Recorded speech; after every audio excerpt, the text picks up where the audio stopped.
দেখো, আমার পক্ষে আর রিলেশন রাখা সম্ভব না। কেন? কেন তা জানিস না তুই? তোর মতো ছেলে আমার পায়ের নিচে পড়ে থাকে, বুঝছিস?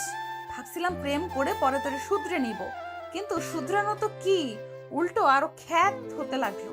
ছোট লোক, তোর কাছে শার্ট চেঞ্জ করারও টাকা নেই নাকি? হ্যাঁ, হয়েছে নীলা, প্লিজ থামো এবার। এসব আর ভালো লাগছে না। দেখতেছো সবাই প্রেম করতে, কিন্তু তুমি এগিয়ে এসেছো। আমার মতোই আমি থাকি, কারো কথা শুনে চলার ইচ্ছা আমার নেই। আর হ্যাঁ, আমার টাকা নাই তাই কিনি না। হয়েছে, আর কিছু শুনতে চাও? অপমান না করলেও পারতে। ও, এই অপমান সেই লাগছে তোমার গায়ে, সেরকম তাই না? তোমার জন্য যে আমার বান্ধবীগুলো অপমান করে আমায়, সেটা আমার ভালো লাগে না। আমার লাগে না? ও, সেটা তো তোমার লাগবে না, কারণ তারা তো আমায় অপমান করেছে, তোমায় না। যত সব খ্যাত। বলেই চলে গেল নীলা। আর আমি পার্কেই দাঁড়িয়ে আছি।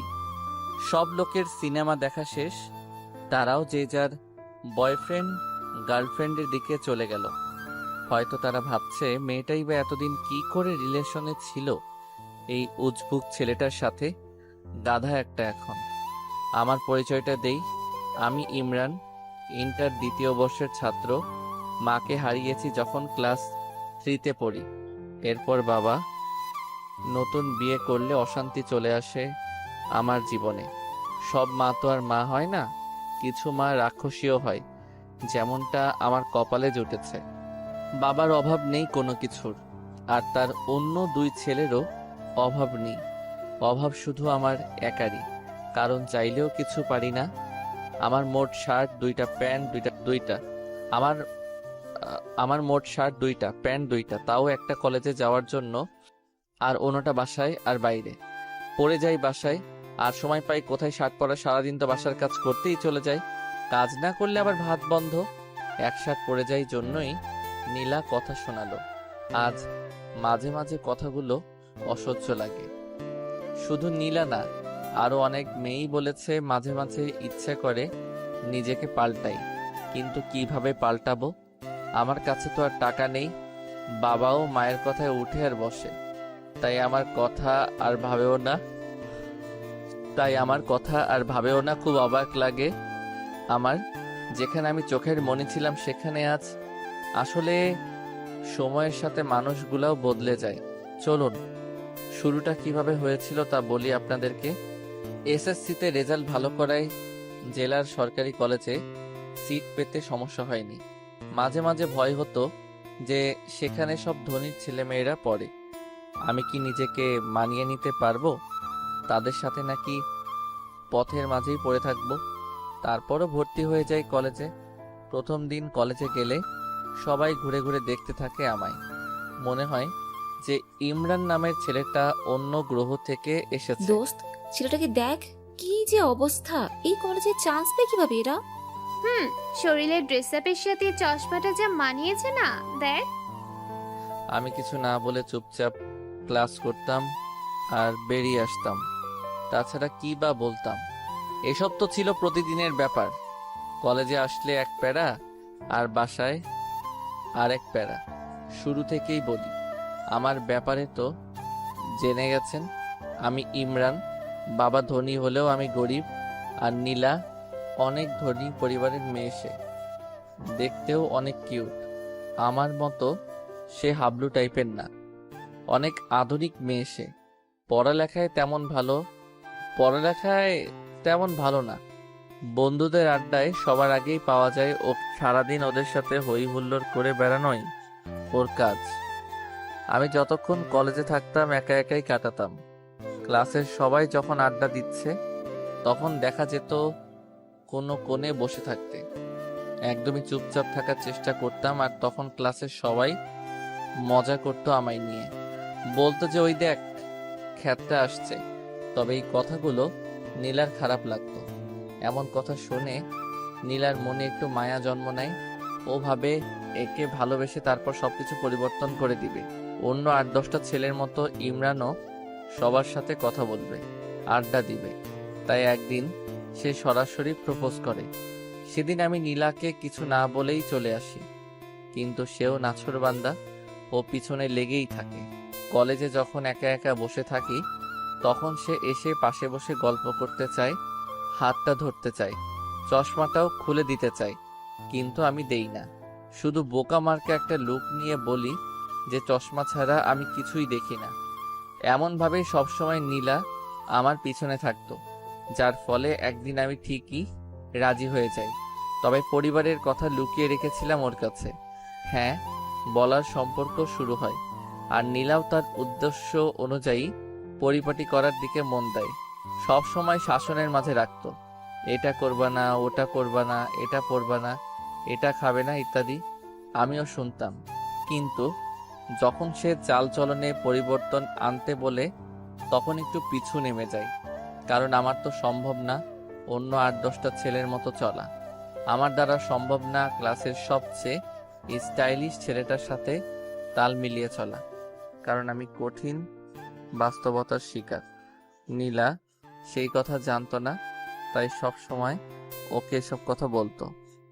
প্লিজ নিজের মাঝে একটু পরিবর্তন আনো। এত বোকা খ্যাত টাইপের কেউ হয়? তোমার কি বিবেক নেই? ক্লাসে বাকি ছেলেদের দিকে তাকাও একবার। ওরা কিভাবে চলে আর তুমি কিভাবে চলো? তখন শুধু মাথা নিচু করে করে শুনতাম। সেদিন নীলা বলে যে, শোনো, আজকে বিকালে আমার জন্মদিনের পার্টি আছে, ভালো করে রেডি হয়ে আসো। কিন্তু আমি ঠিক আগের মতোই এসেছিল। কি করবে, 2টা শার্ট আর 2টা প্যান্ট ছাড়া যে ওর কিছুই নেই।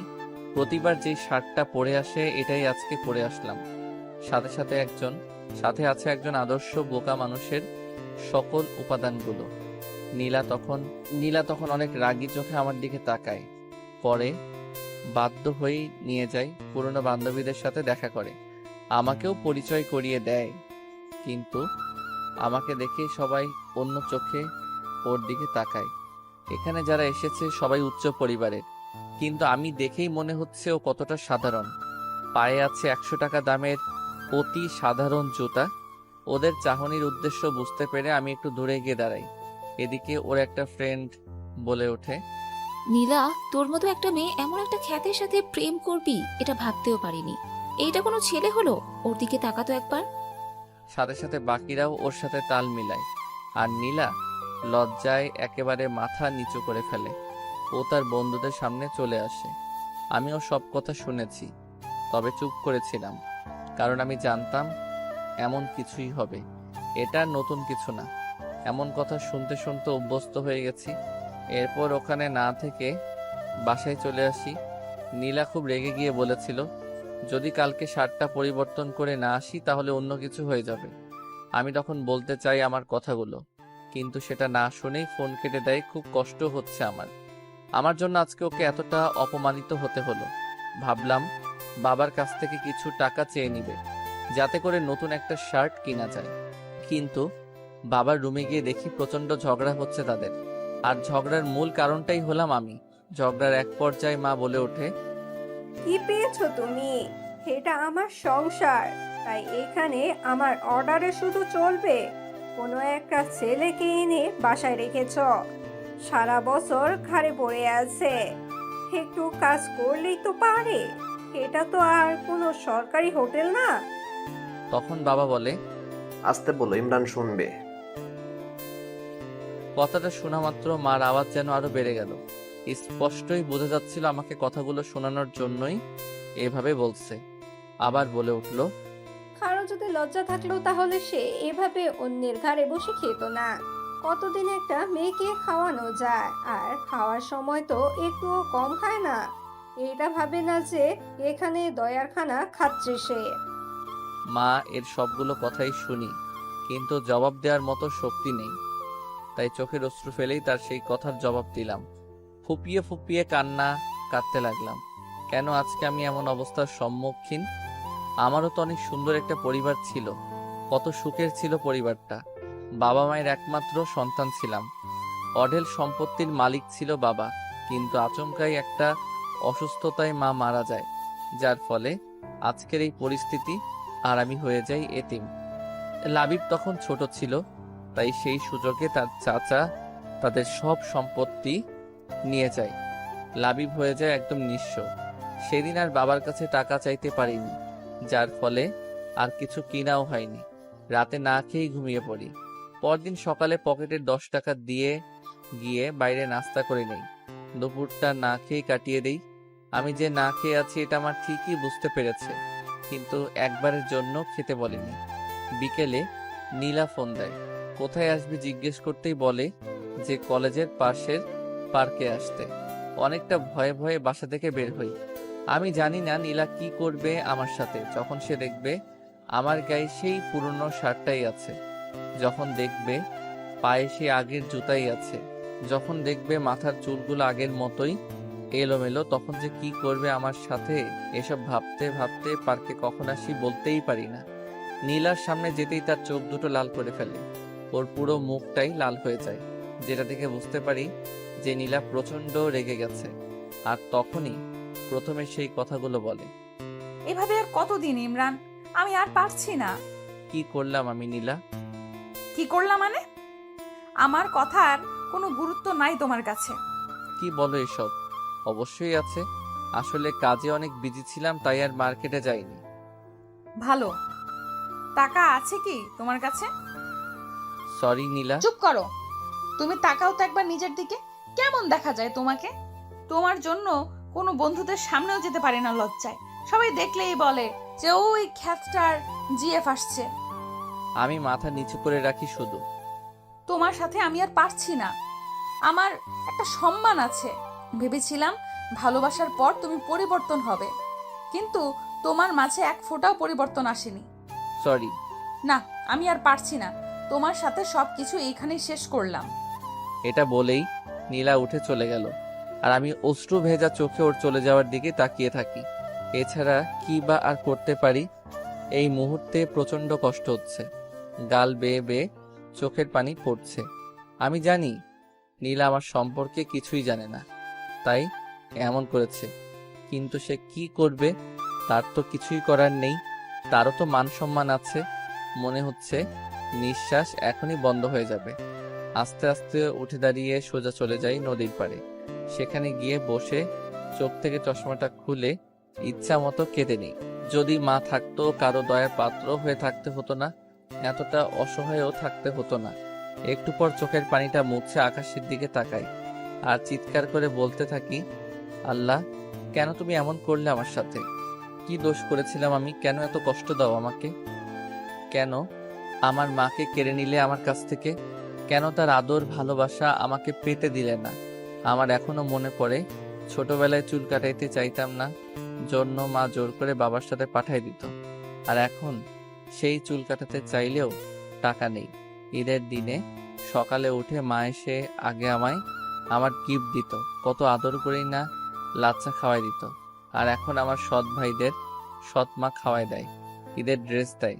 আমি শুধু চেয়ে দেখি, কি আর করব, মা নেই যে। কিছুক্ষণ পর খেয়াল হলো যে অনেক রাত হয়ে গেছে, সাথে প্রচন্ড ক্ষুধা। ক্ষুধা একদম সহ্য করতে পারি না, তাই বাসার দিকে এগিয়ে যাই।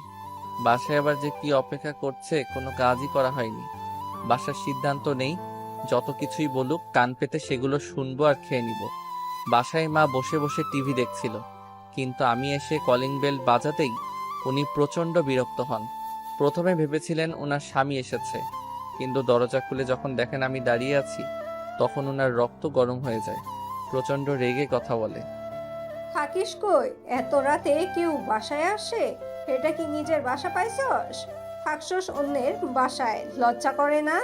আবার এত রাত করে বাসায় ফিরস? চুপ করেই কথাগুলো শুনতে থাকি, কিছুই বলার নেই। রুমে এসে কিছুক্ষণ শুয়ে থাকি, তারপর ক্ষুধার জ্বালায় মায়ের সামনে যাই। ওনার সামনে গিয়ে দাঁড়াতেই উনি রাগী চোখে তাকায়। একটু ভয় পেলেও বাধ্য হয়ে বলি যে, মা, খাওয়ার মতো কিছু আছে? খুব ক্ষুধা লেগেছে। এই পাইছস কি তুই? হ্যাঁ, তোর খাওয়া দেখে মনে হচ্ছে না তোর মা এখানে কোনো হোটেল দিয়ে রাখছে। বিনা পয়সায় তো 15 বছর পার করলি, আর কতদিন খাবি অন্যের ঘাড়ে? মা, আমি একটা চাকরি পাই, তারপর আপনাদের সব টাকা শোধ করে দেব। প্লিজ এখন আমাকে কিছু খেতে দিন, খুব ক্ষুধা লেগে আছে। আমার ঠেকা পড়ে নাই তোকে খাওয়ানোর। আচ্ছা, তোর কি কোনো বিবেক নাই? মানুষের তো একটু লজ্জাও থাকে, তোর কি সেটাও নেই? মাথা নিচু করে রাখি। একটু পর মা উঠে গিয়ে কতগুলো শুকনা মুড়ি এনে দেয় আর বলে, এই নে দয়ার খানা, তোর কাছে হাত জোর করে বলি, দূর হ তুই। এত আপদ ভালো লাগে না আর। উফ, আল্লাহ বাঁচাও। ততক্ষণে চোখ থেকে অশ্রু পড়া শুরু করেছে। খাওয়ার ইচ্ছেটাই চলে গেছে, না খেয়ে রুমে চলে আসে আর প্রচন্ড কান্না করি। তবে সেটার কোনো শব্দ নেই, সিদ্ধান্ত নেই যে আর থাকবে না এখানে, জানিও না কোথায় যাব। তবে এটা নিয়ে ভাবিও না, খাতা কলম নিয়ে বসে যাই। উদ্দেশ্য বাবাকে একটা চিঠি লেখা। চিঠি লেখা শুরু করে দিলাম। আব্বু, কেমন আছো? নিশ্চয়ই অনেক ভালো আছো, তাই না? জানো, আমিও অনেক ভালো আছি। প্রতিদিন সকালে মা নামক পাষণ্ড মানুষটা আমাকে অনেক আদর করে, কতগুলো বকা দেয়। প্রতিবার খাওয়ার সময় কত সুন্দর করে আমাকে বিভিন্ন কথা বলে। আচ্ছা, তুমি কি সেটা শোনো না, দেখো না, নাকি দেখেও না দেখার ভান করো? কষ্ট হয় না তোমার সেই ছোট্ট ইমরানের জন্য? জানো, আজকে প্রায় একদিন না খেয়ে আছি। তুমি জানো আমি ক্ষুধা একদমই সহ্য করতে পারি না, কিন্তু দেখো আমি ঠিকই এখন পারছি। আমি না অনেক পরিবর্তন হয়ে গেছি। এখন আর কাঁদি না, কাউকে জড়িয়েও ধরি না, শুধু চুপচাপ থাকি আর ভাবি, হয়তো মা থাকলে আমার সাথে কখনো এমন হতো না। কোথায় হারিয়ে গেলে? অনেক ভালোবাসি তোমাকে, সত্যি অনেক ভালোবাসি। ইতি, তোমাদের আদরের সন্তান। এরপর ছাদে চলে যাই, তারপর কিছুক্ষণ আকাশের দিকে চেয়ে থাকি, তারপর এসেই সবকিছু গুছিয়ে নেই। খাতা কলমটা এখনো ব্যাগে নেওয়া হয়নি। ওটার দিকে চোখ পড়তেই নীলার কথা মনে পড়ে যায়। কত ভালোবাসতাম তাকে, বাঁচার স্বপ্ন দেখেছিলাম তাকে নিয়ে, কিন্তু সেও ছেড়ে চলে গেছে। নীলা সত্যটা জানা দরকার, তাই নীলার জন্যেও একটা চিঠি লেখা শুরু করে দিলাম। নীলা, হয়তো ভালো আছো, ভালো তো থাকবেই। তোমার জীবন থেকে একটা বাধা দূর হয়েছে যে। আসলে আমি জানতাম না তুমি কি দেখে আমাকে ভালোবেসেছিলে, তাই তো তোমার কথায় রাজি হচ্ছিলাম না। কিন্তু যখন তুমি বারবার এসে আমাকে বলতে লাগলে, তখন কেন যেন আমার মনে হলো তুমি সত্যি ভালোবাসো আমাকে। তাই হ্যাঁ বলে দিয়েছিলাম। কিন্তু আস্তে আস্তে আমি বুঝতে পারি আমার চলাফেরা তোমার চাহিদা মতো হচ্ছে না, তোমার মনের মতো আমি হতে পারছি না। পারবো কিভাবে? তুমি চাইতে আমি অন্য সবার মতো থাকি, সবাই যতটা স্মার্ট হয়ে থাকে আমিও সেটা করি। কিন্তু একটা কি জানো, আমার দ্বারা সেটা সম্ভব ছিল না। কারণ সেই ছোটবেলাতেই আমি আমার মাকে হারিয়েছি, তারপর এলাকার অনেক কষ্টে এতটুকু আসতে পেরেছি। এখানে সৎ মায়ের কাছে থাকতাম, যার বিনিময়ে আমাকে প্রতিনিয়ত অপমানিত হতে হতো। জানো, শার্ট কেনার মতো আমার সেই অবস্থা ছিল না, না হয়তো আমি অবশ্যই কিনতাম। কে না চায় তার প্রিয় মানুষের মনের মতো হতে, বলো? আমি চলে যাচ্ছি দূরে, অনেক দূরে। জানি না কোথায় যাব, কিন্তু কথা দিচ্ছি আর তোমার সামনে আসবো না। ভালো থেকো। এটা নিয়ে বাসা থেকে বের হয়ে যাই। আসার সময় মাকে বলে আসি যে যদি কিছু করে থাকি তাহলে ক্ষমা করে দিতে। আমি হয়ে যাওয়ার পর মার মুখে বিশ্বজয়ের হাসি ফুটে উঠেছিল। চিঠিটা নিয়ে সোজা নীলাদের বাসায় চলে আসি। দারোয়ানকে চিঠিটা নীলাকে দিয়ে দেওয়ার জন্য বলি, তারপরে সামনের দিকে পা বাড়াই। ইমরান জানে না সে কোথায় যাচ্ছে। লেখক সেখানে থমকে দাঁড়ায়, দু চোখ দিয়ে শুধু দেখতে থাকে ইমরান এগিয়ে যাচ্ছে সম্মুখে, গন্তব্যহীন পথে।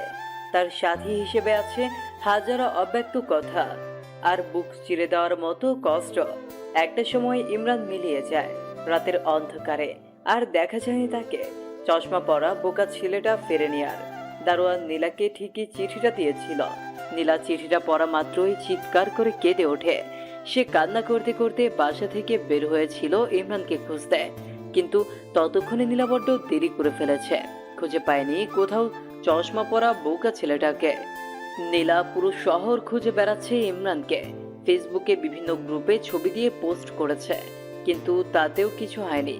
মাঝে মাঝে ভাবে যে ইমরান আছে কি পৃথিবীতে। না, ইমরান যেতে পারে না। ঠিক এই বিশ্বাসটা নিয়েই খুঁজতে থাকি ইমরানকে। কিন্তু এই পৃথিবীতে এত মানুষের ভিড়ে কাউকে খুঁজে পাওয়া কি এতটাই সোজা? এভাবেই চলতে থাকে দিন। আর দেখতে দেখতে পরীক্ষাও চলে আসে। নীলা ভাবে ইমরান হয়তো এইচএসসি পরীক্ষা মিস করবে না, তাই সে প্রতিটা দিন সবার আগে এক্সাম হলে চলে যায়। কিন্তু এতেও কোনো কাজ হয়নি। যে চলে যায় সে একেবারেই চলে যায়, ফেরার জন্য হয়তো চলে যায় না।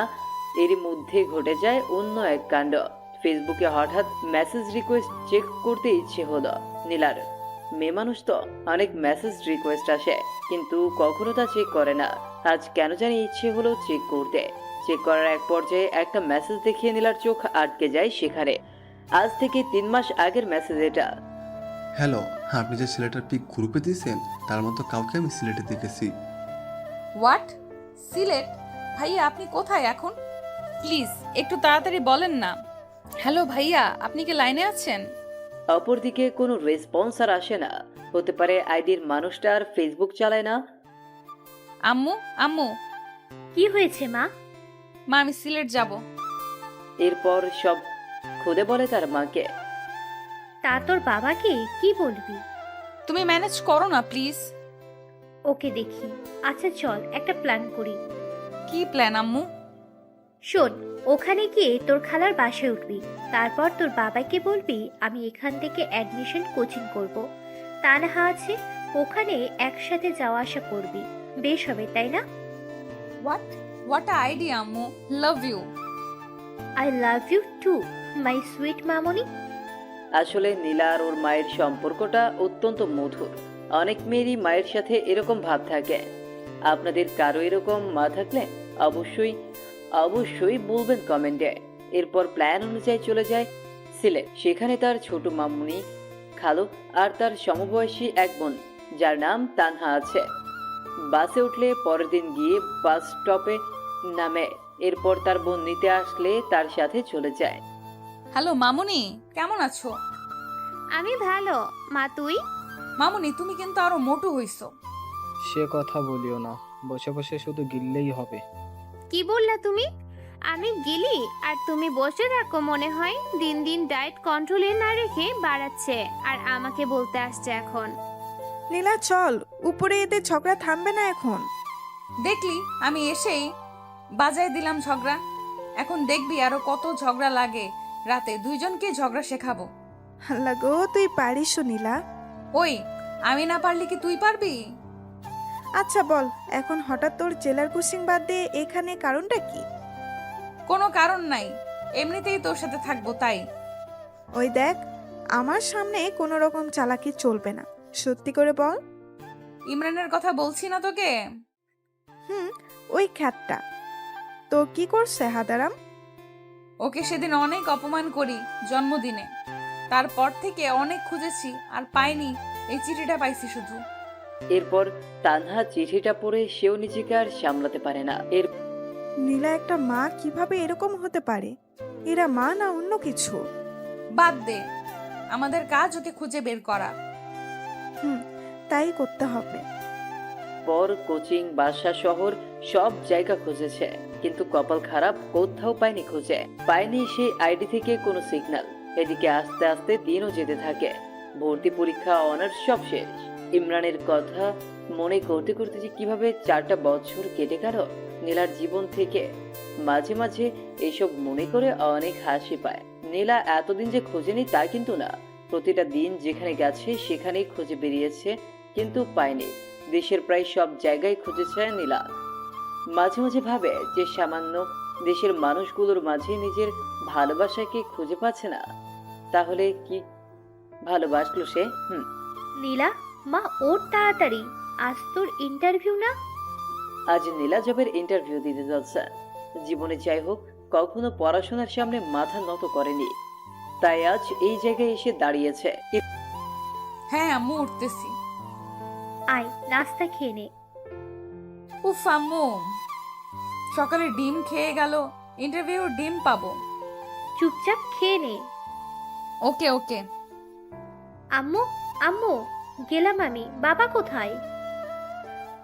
এই যে আমি এসে গেছি। চললাম, বাই। ওকে, সাবধানে যাস। ওকে। পর তানহাকে ফোন দেয় নীলা। হ্যালো, কই তুই? এই তো বের হলাম, তুই কোথায়? আমিও বার হইছি। ওকে আয়। এরপর তারা তাদের গন্তব্যে ফিরে ওয়েটিং রুমে বসে অপেক্ষা করছে। একটু পর তানহা ডাক এলো। সে নীলাকে রেখে চলে গেল ভেতরে, আর 15 মিনিট পর ফিরে এলো। কি হইল ভেতরে? চাকরির কি হইলো জানি না, তবে ক্রাশ খাইছি রে। হইছে, থাম। তোর বয়ফ্রেন্ড জানলে আত্মহত্যা করবে। এমনিতেই যে ঢঙ্গি সে। ওই আমার বিএফকে নিয়ে বাজে বলবি না, আর যাই বলিস অফিসের বস দেখতে সেই। এই অফিসে কাজ করতে পারলে জীবন ধন্য হবে যে। হইছে হইছে, থাম। আমার সিরিয়াল আসছে, আমিও গিয়ে দেখে আসি তোর ক্রাশকে। আসবো স্যার? জি, আসেন। ভেতরে গিয়ে নীলাও ক্রাশ খেয়ে যেন কথা বলার ভাষা হারিয়ে ফেলেছে সে। ও হ্যালো, মুখ বন্ধ করেন, মশা ঢুকবে ভিতরে। সরি। আসসালামু আলাইকুম স্যার। নীলা তুতলিয়ে বলা শুরু করেছে অলরেডি। আপনি তোতলা নাকি? কই না তো, এমনি কিরকম লাগতেছে? ও ফাইলগুলো দিবেন নাকি এরকম করে বসে থাকবেন সারাদিন? ইচ্ছা করে তো বসে। সরি, কিছু বললেন? না স্যার, এই নিন ফাইল। সব ঠিকঠাক। এখন বলেন, আপনার ব্রেকআপ হয়েছে কত বছর আগে? এসব কিরকম প্রশ্ন স্যার? ওরকম প্রশ্ন বলেন দেখি। 4 বছর। Okay fine. আরো প্রেম করেন নাকি? না। ওকে, এখন আসতে পারেন। আর কাল থেকে কাজে জয়েন করবেন। এই কি হইল? সাবজেক্টের কোনো প্রশ্ন না করেই চাকরি? এইরকম হইলে আগে বলতেন, তাহলে 4-5 দিন ঘুম বাদ দিয়ে পড়তাম না। কি করতেন তাহলে? মুভি দেখতাম। Good good. এরপর নীলা চলে আসে বাইরে। কিরে, এতক্ষণ কি হইল? সেই কথা আর বলিস না। এরপর সব খুলে বলল। সাত তো মনে হয় ফিদা হয়ে গেছে তোর জন্য। হ্যাঁ, তা না, এমনি হয়তো এইসব বলছিল। হ্যাঁ হ্যাঁ, অপরিচিত কাউকে কেউ এমন এমন প্রশ্ন করে, তাই না? বাদ দে, চাকরি তো হইছে। বাসায় চল। মা তোকে আমাদের ওখানে যেতে বলছে। ওকে চলো, তোমার তো চাকরি হইল, তাই বেশ মজাতেই আছেন। আমার কপালে যে কি জোটে। ঠিক যেখানে লেখকের কলম থেমে গেছিল সেখান থেকে জন্ম নেয় আরো একটা নতুন গল্পের। আসলে পৃথিবীটাই এরকম, যেখানে কিছুর সমাপ্তি ঘটে সেখান থেকেই আবার নতুন কিছু শুরু হয়। বাসে এসে কলিং বেল বাজালে নীলার আম্মু এসে দরজা খুলে দেয়। আম্মু আম্মু, চাকরি হয়ে গেছে। হাত ধরে নাচতে লাগলো নীলা। ওই ওই, ছাড় আমাকে, পড়ে যাব তো। কিচ্ছু হবে না। নীলা ছাড় এখন, পরে মজা করিস। তোর পেছনে তেলাপোকা দেখ। কই কই? নাই, চলে গেছে। হারামি, ভয় দেখাস আমাকে? শুধু রুমে চল, মজা দেখাবো এখন। ও মামুনি, দেখো না তোমার মেয়ে কিরকম ট্রেড দিচ্ছে। তোরা না, যা রুমে গিয়ে ফ্রেশ হ। ওকে। এরপর দুজনে উপরে চলে যায়। তানহা, এখানে আয়, দরজা লাগিয়ে। দরজা লাগাবো কেন? তুমি বুঝবে না সোনা, লাগাও না। ওকে, এখন বল। এরপর নীলা মোবাইলের লুঙ্গি ডান্স গান চালু করে তানহাকে নিয়ে শুরু করে দেয় উড়াধুরা ড্যান্স। ওই, এগুলো ডান্স দিচ্ছিস নাকি মারপিট করতেছিস? দুটোই। দুজনে অনেক ক্লান্ত ড্যান্স করে। তানহা, তুই ওয়েট কর, আমি গোসল সেরে আসি। না, সেটা হবে না, একসাথে গোসলে যাব। এরপর সেখানে আবার আরো একবার তাদের মারামারি লেগে যায়। আর তখন আমায় তেলাপোকার ভয় দেখাইছো না সোনা। এখন সারাদিন ভেতরে থাকো গো, দরজা আর খুলে দিব না। ওকে বাবু, আমি মুভি দেখি ভিতরে। তুমি তো জানো না গো, ভেতরে মুভি দেখার মজাই আলাদা। তাই বুঝি, দেখো তাহলে। ওকে।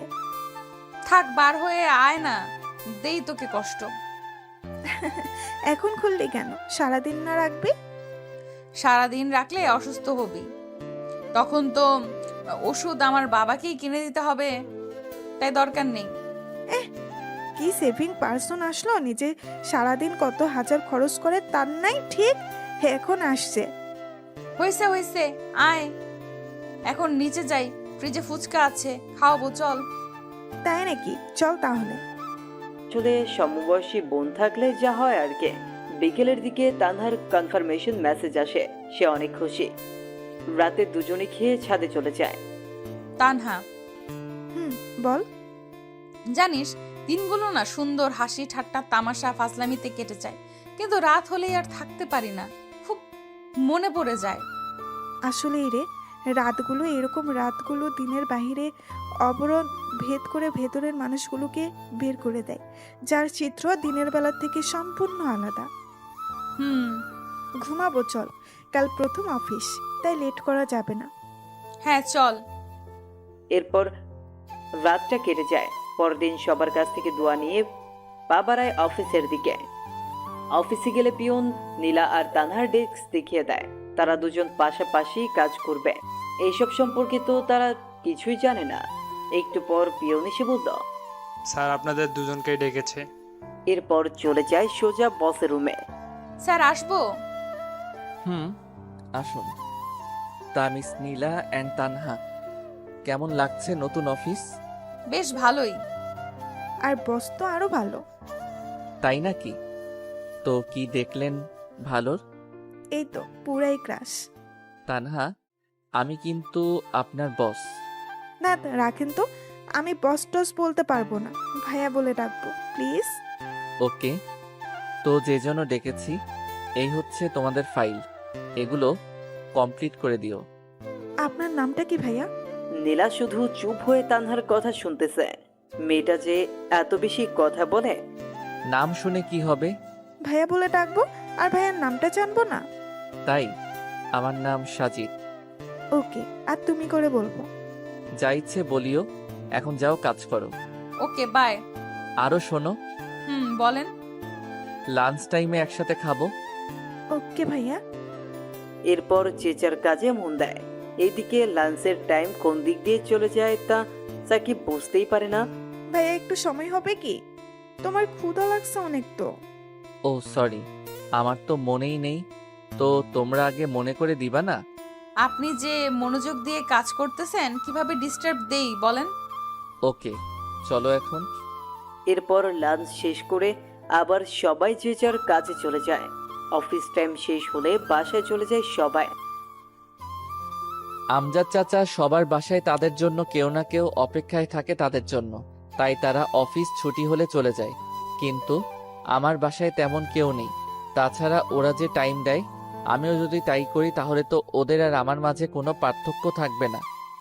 চাচা, আপনি চলে যান, আমি কাজ শেষ করে চলে যাব। ওকে ঠিক আছে। এরপর সাজিদ কাজ শেষ করে সোজা চলে যায় পার্কের দিকে। সেখানে কিছু এতিম ছেলে মেয়ে আছে, তাদের সাথে গল্প করে। রাতের খাবার খেয়ে বাসে যায়। এভাবেই দিন চলে যায় ইমরানের। দেখলি বসকে কিরকম হাতে করে নিলাম একদিনে। দেখলাম, ট্যালেন্ট আছে তোর, আর তাই তো ওরকম ঢ্যাঁড়সের মতো বিএফ জোটাইছিস। আরে ওটার কথা বাদ দে তো। ও থাকাও যে না থাকাও সে। সারাদিনে কি একবারও বলেছে আমার সাথে কথা বলে নাই? ওর সাথে ব্রেকআপ করতেই হবে আজ। তা করিস পরে। ক্ষুধা লাগছে, খাবো চল। মামনি খাইতে দাও, ক্ষুধা লাগছে। ওকে বস, দিচ্ছি। জানো আজ কি করছে তানহা? কি? বসকে একদম পটিয়ে ভাই ডাকা শুরু করছে। তুমি বলো তো ঠিক করছি না। এখন কাজে ভুল হলে বা লেট করে গেলে কিচ্ছু বলবে না। একদম ঠিক করেছিস মা। হুম। এরপর খাওয়া শেষে ঘুম আর ঘুম দিবে। উঠে অফিস। আবার আগের দিনের মতো বস রুমে চলে যায় তারা। আগের দিন তো সাজিদ ডাকেনি, তানহা নিজেই চলে গেছে।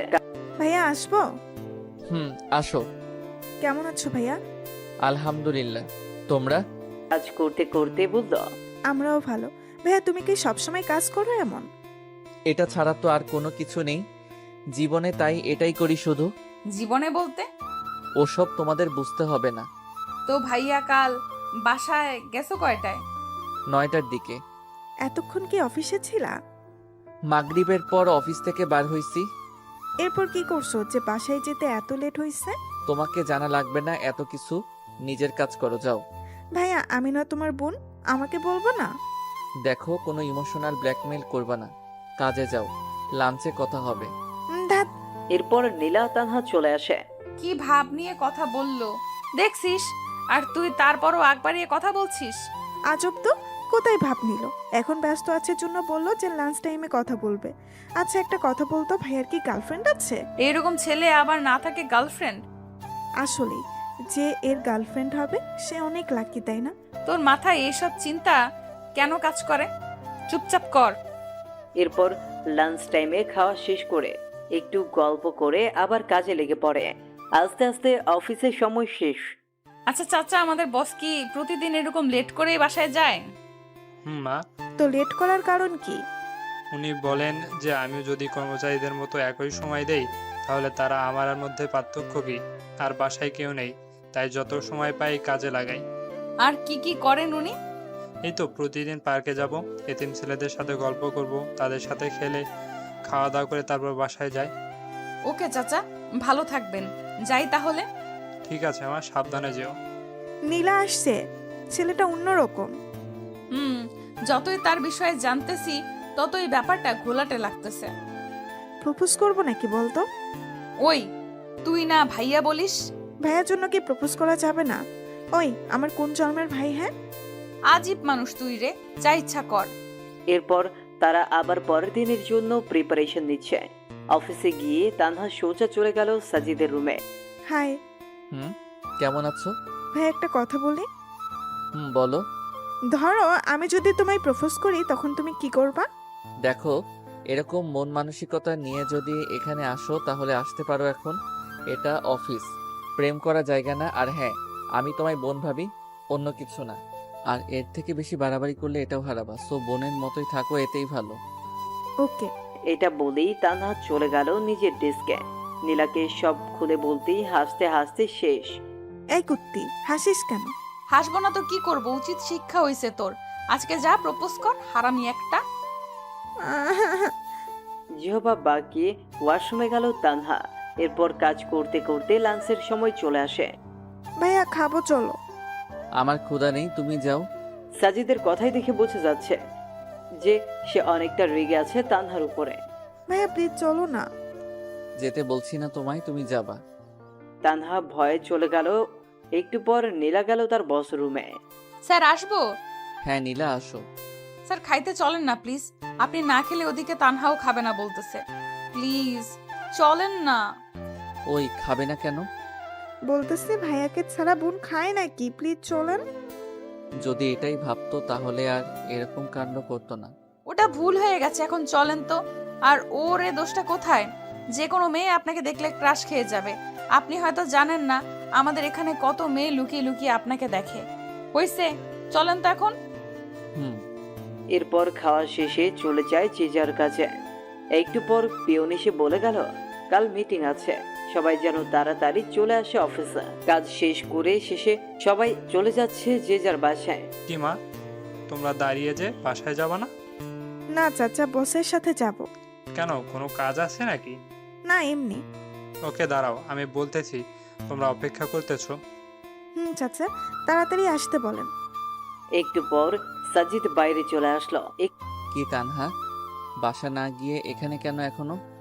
তোমার সাথে যাব তাই। কিন্তু আমি তো এখনই যাব না। এখান থেকে পার্কে, তারপরে রাতেই বাসায় যাব। কেন? পার্কে কি স্পেশাল কেউ আছে নাকি যে আমরা গেলে সমস্যা হবে ভাইয়া? আরে তা না, ওকে চলো। আচ্ছা ভাইয়া, তুমি এতটা গুছালো কি করে? ও তাহলে এসব বলার জন্য সাথে আসছো? আরে তা না, বলো না ভাইয়া প্লিজ। চুপচাপ চলো। একটু পর তারা পার্কে পৌঁছে গেল। আর সাজিদ পার্কে যেতেই সব ছেলে মেয়েগুলো চলে আসলো। এরা কারা? কেন, দেখতে পাচ্ছ না? তা তো দেখতেছি, কিন্তু তোমার সাথে কি? এরাই আমার ভাই বোন বন্ধু। আমার মতো এরাও একা, তবে একটা পার্থক্য আছে। আমি মা বাবাকে হারাইছি, আর এদের মা বাবা এদের ফেলে দিয়েছে। সমাজে এদের অগ্রাধিকার নেই, কারণ এরা নোংরা ভালোবাসার ফসল। এটাই তো আমাদের দেশ। বুঝলাম। যখন ফ্রি থাকি আমি এখানে চলে আসি, এদের সাথে কথা বলি, খেলি, অনেক ভালো লাগে। চলো ওই দোকানে যাই। নীলা পাশে দাঁড়িয়ে শুধু দেখতেছে আর অবাক হচ্ছে। দোকানে কেন? ওখানে এরা প্রতিদিন 3 বেলা খায়, যা ইচ্ছা খায়। আমি রাতে এসে বিল দেই। ভেরি গুড ভাইয়া। আসলে যাদের এদের বাসা থাকা দরকার তারা থাকে না। মানুষ কেমনে পারে এত নোংরা হতে? কয়েকদিন আগেও দেখলাম যে ড্রেনের বাড়িতে বাচ্চার লাশ।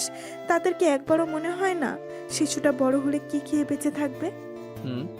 এগুলো কিন্তু তোমার আমার মতো ছেলেমেয়েরাই করে।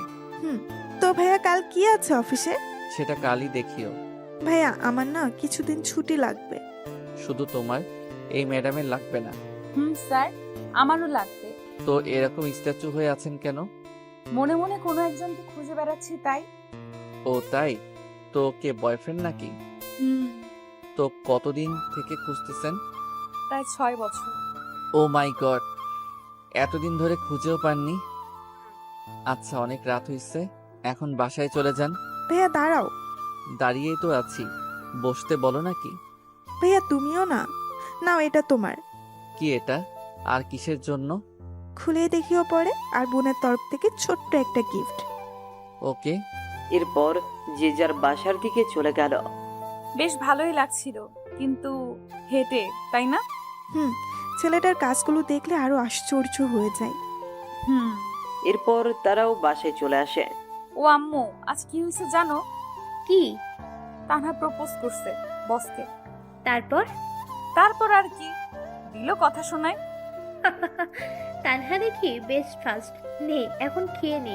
আম্মু, ছেলেটা না অন্যরকম। খাইতে খাইতে বলতে লাগলো, কি রকম? আরে মামুনি, কাজগুলো না পুরাই আজব আজব। ওনার নাকি মা বাবা কেউ নেই, তাই কিছু এতিম ছেলেকে নিজের দায়িত্বে পড়ায়, খাওয়ায়, আরো কত কি।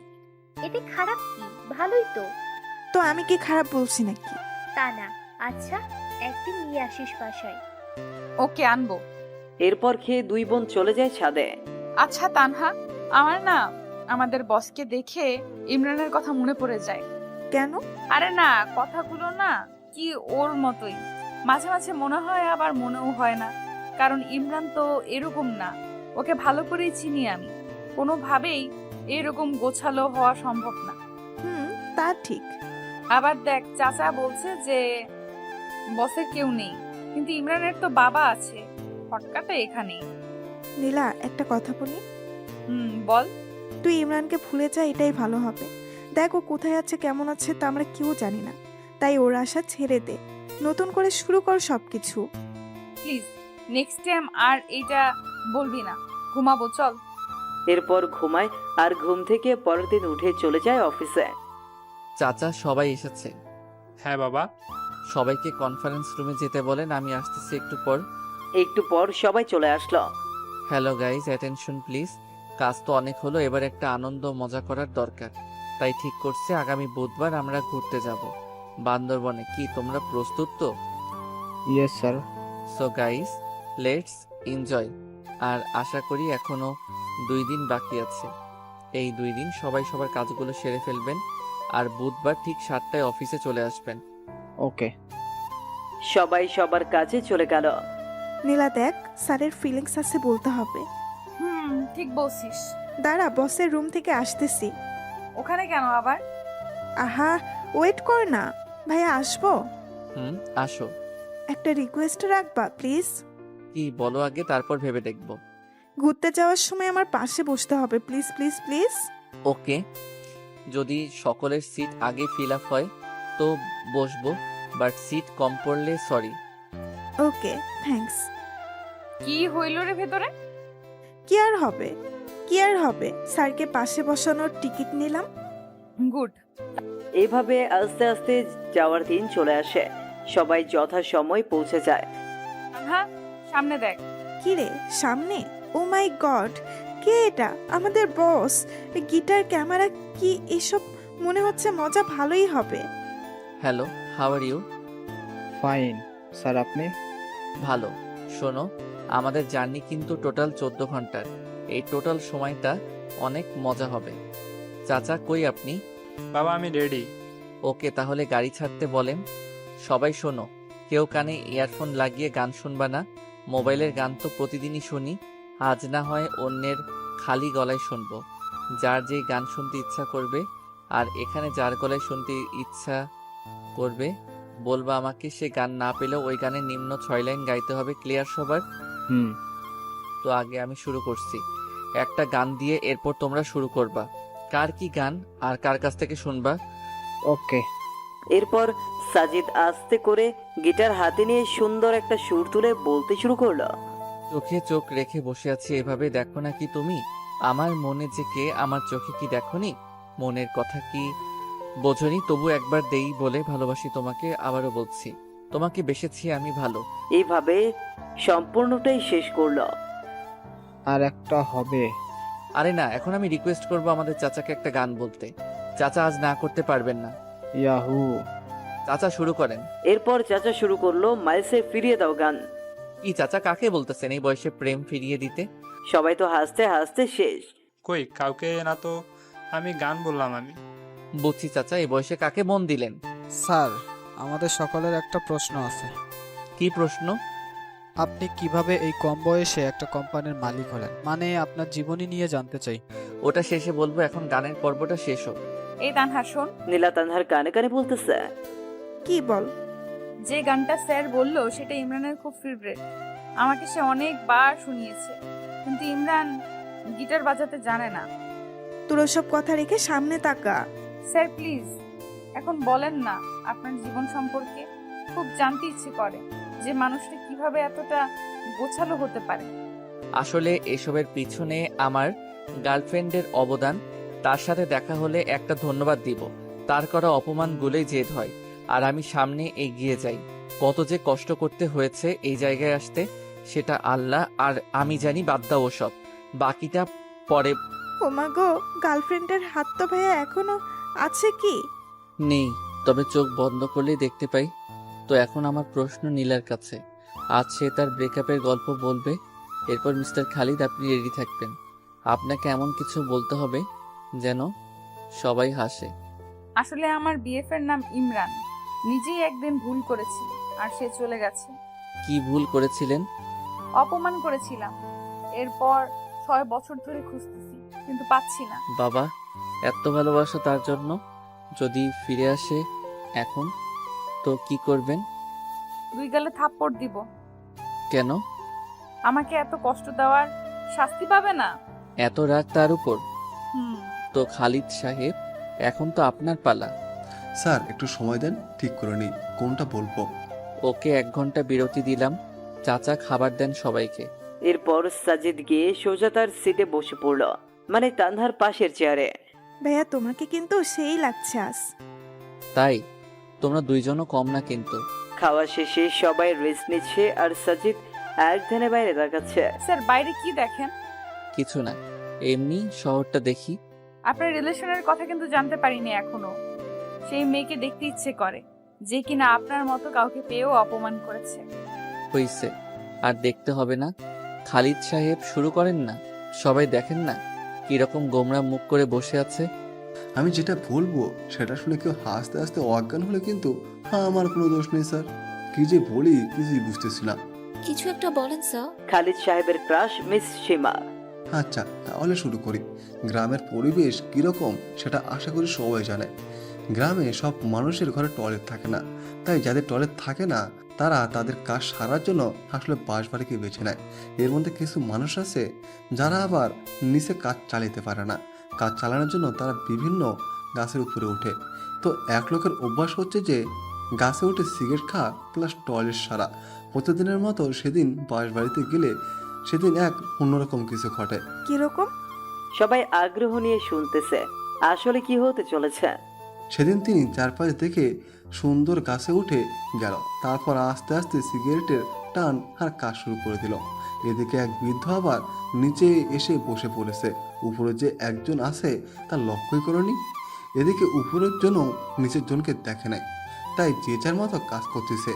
উপরের জন তখনও শুরু করতে পারে নাই, তাই জোরে চাপ দেয় গাছ নাড়া শুরু করেছে।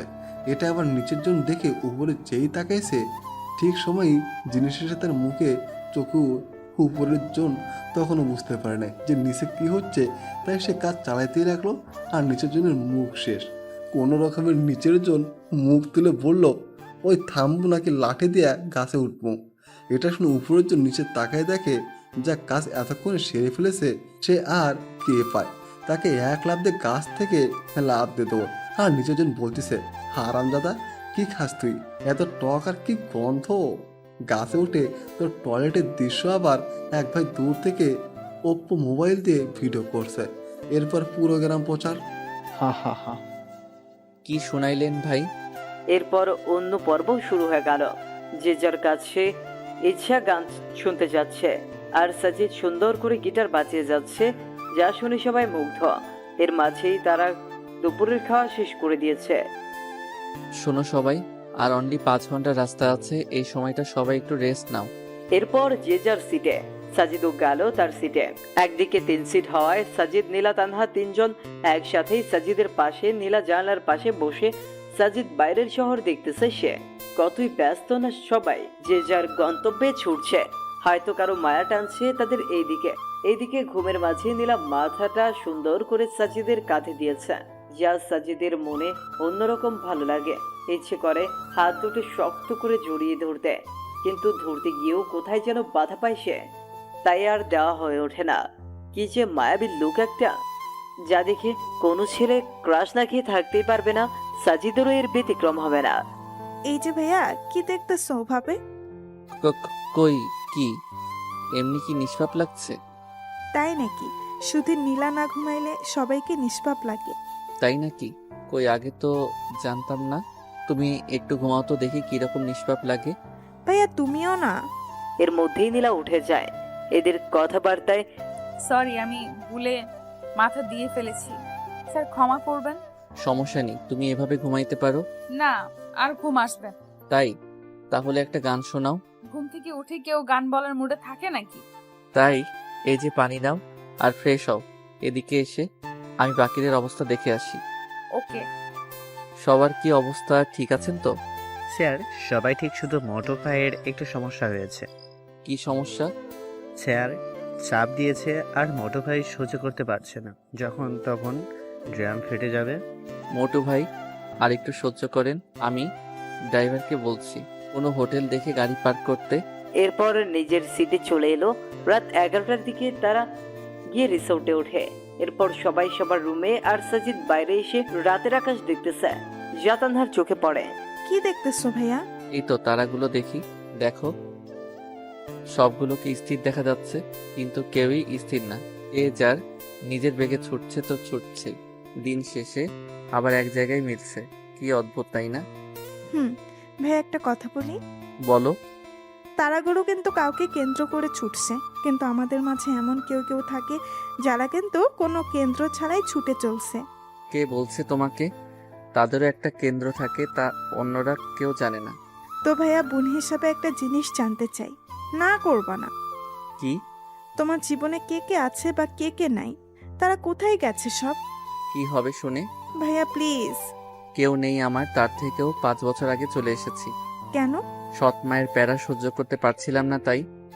আসলেই আমাদের সমাজে অনেক মানুষ আছে এরকম, যেমন নীলার বয়ফ্রেন্ডটা, সেই চলে গেল সৎ মায়ের প্যারায়, আর খোঁজ মিলল না। খোঁজে নাই তাকে? কি বলো, খোঁজে নাই? এমন কোনো জায়গা বাদ রাখি না এই শহরে, কিন্তু পাইনি। এখন নীলা খুঁজে বেড়ায় তাকে, প্রতি রাতে কাঁদে এই ছেলের জন্য। আমি যদি বলি ছেলেটা ওর সামনেই? হোয়াট? ভাইয়া আমি কিন্তু মজা করছি না, সিরিয়াস আমি। আমিও মজা করছি না, দেখো এটা। মানে কি? এসব কেমনে কি করে হলো? আমি তো স্বপ্ন দেখছি না তো। না, সেসব অনেক কথা, কত মানুষের যে কথা শুনে এই পর্যায়ে এসেছি। আগে বলো, এত স্মার্ট কি করে হলে? সেই স্কুল জীবন থেকেই খ্যাত নামটা শুনতে শুনতে তিক্ত হয়ে গেছি, তাই ভাবছি যে আগে নিজেকে বদলাবো। সেজন্যই একটা পার্ট টাইম জব নিয়ে এরপর শুরু করে দেই একদম পড়াশোনা আর নিজেকে বদলানোর কাজ। কোনো দিন না খেয়ে থাকতাম, তারপরও বাজার থেকে উন্নত মানের ড্রেসগুলোই কিনতাম। এরকম কত রাজ্যে মুড়ি খেয়ে পার করে দিয়েছি। এরপর আস্তে আস্তে বিশ্ববিদ্যালয়ের গণ্ডি পেরিয়ে এই জায়গায় এসেছি। কোন বিশ্ববিদ্যালয়ে পড়ছো? সাস্ট। মানে আমাদের সামনেই ছিল এতদিন? আর তোমার ডিপার্টমেন্ট এই, কিন্তু কোনোদিন তোমাদের চোখে ধরা দেই নাই। পরীক্ষার সময় 2-1 বার দেখা হতো, কিন্তু তেমন লক্ষ্য করো নাই তোমরা। আর এক বড় ভাইয়ের সহযোগিতায় এই কোম্পানিটা খুলি। ওয়েট, ক্লাস টপার কি তুমি সেই সাজিদ হুম যে কিনা সপ্তাহে একবার ক্লাস করে? Class topper? কি আজব, তাই না? আমি নীলাকে বলতেছি সব। ওই থামো, এখন কিচ্ছু বলবা না, দেখবো নীলা চিনতে পারে কিনা। দেখো ভাইয়া, নীলা এইভাবে কোনোদিন দেখেনি তোমায়, তাই চিনতে পাবে না। মনের মিল থাকলে না দেখেও চেনা যায়। জাস্ট ওয়েট করো। তোমরা কি ভাবছো আমি চিনি না তোমাদের? সেই ভার্সিটি থেকেই দেখে আসতেছি তোমাদের। অনেক রাত হয়েছে, ঘুমাইতে যাও। ওকে, গুড নাইট।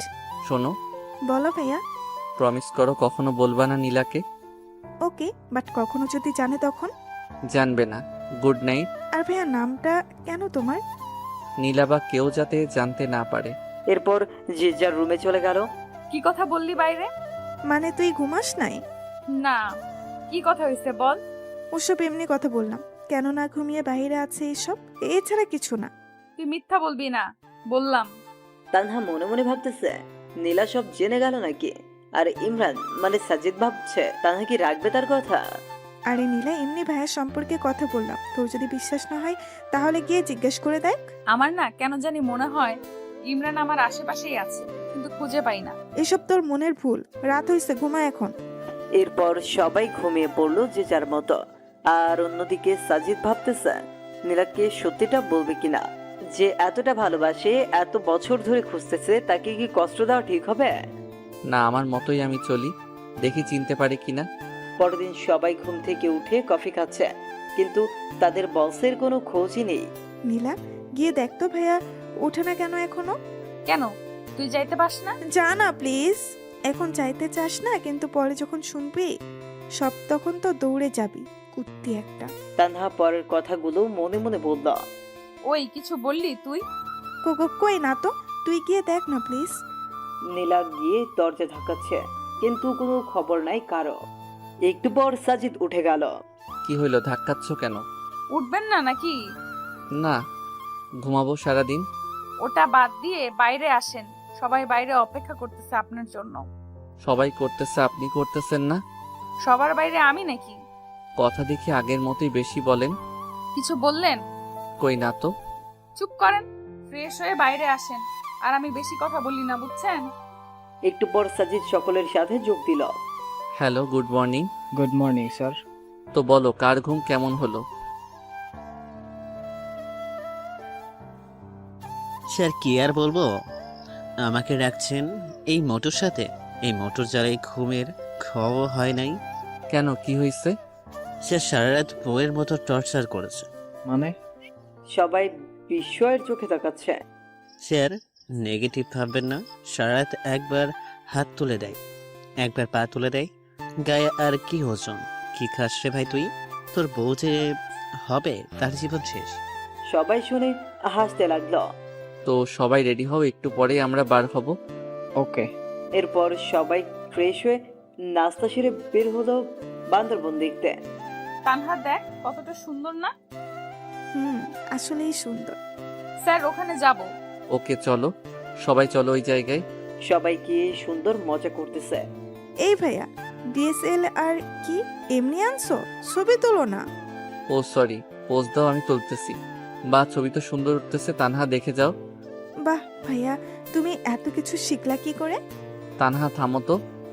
এইভাবেই আনন্দ করতে করতে রাত বয়ে আসে। রাতে আবার এক গানের আনন্দে মেতে ওঠে সবাই। সাজিদ একাই গান গেয়ে যাচ্ছে, আর সবাই তা উপভোগ করতেছে। খুব ভালো গান বলেন তো আপনি।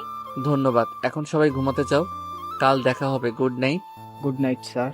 পরের দিন আবার সে এরকম করেই কেটে গেল। এর পরের দিন বিকেল থেকে রওনা হয় বাসার উদ্দেশ্যে। স্যার ঝগড়া লাগছে পিছনে। কার কার? মোটু ভাই আর রনি সাহেবের। এরা 203 নাকি সবসময় লেগেই থাকে। ঠিক বলছেন, 203। হুম, স্যার আপনাকে একটা কথা বলি। বলেন। বাসায় যেতে তো অনেক রাত হয়ে যাবে, দয়া করে কি পৌঁছে দিবেন বাসায়? আচ্ছা। ধন্যবাদ স্যার। শোনো সবাই, যাদের যাদের এনজয় করার ইচ্ছা আছে তারা সামনে চলে আসো। এখন উড়াধুরা ডান্স শুরু হবে, যে যেমন ডান্স দিতে পারো দাও। আসলে অফিসের বস অন্য ছেলে হলে যেরকম হয়, কোনো পিকনিকের আসল মজাই হচ্ছে এটা। বাবা আমি আসছি। আরে চাচা, তো আর দেরি কেন, চলে আসেন। সবাই অনেকটা মজা করল। রাত 2টার দিকে গাড়ি এসে ফিরল সেই চিরচেনা অফিসের সামনে। আস্তে আস্তে সবাই নেমে সাজিদের কাছ থেকে বিদায় নিয়ে চলে গেল। এখন বাকি আছে শুধু তানহা আর নীলা। নীলা, আমার শরীরটা ভালো না, অসুস্থ অসুস্থ লাগছে। তোমরা একাই যেতে পারবে না? এত রাতে কি করে যাব? ওকে চলো। জোর সারতে খুব ভালো লাগছে নীলার, পাশাপাশি হাঁটতে কাছাকাছি বাসা হওয়ায় বেশিক্ষণ লাগেনি যেতে। নীলা যাও তাহলে, আমি গেলাম। গেলাম মানে এত রাতে কই যাবেন আপনি? ভেতরে আসেন। রেগে বললো কথাটা। রাগটাও দেখি আগের মতোই।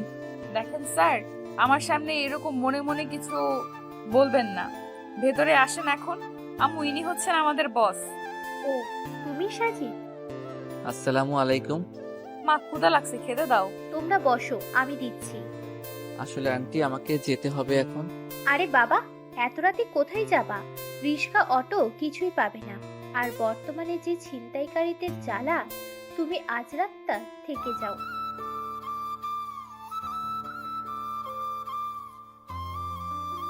না আন্টি, সমস্যা নেই, যেতে পারবো।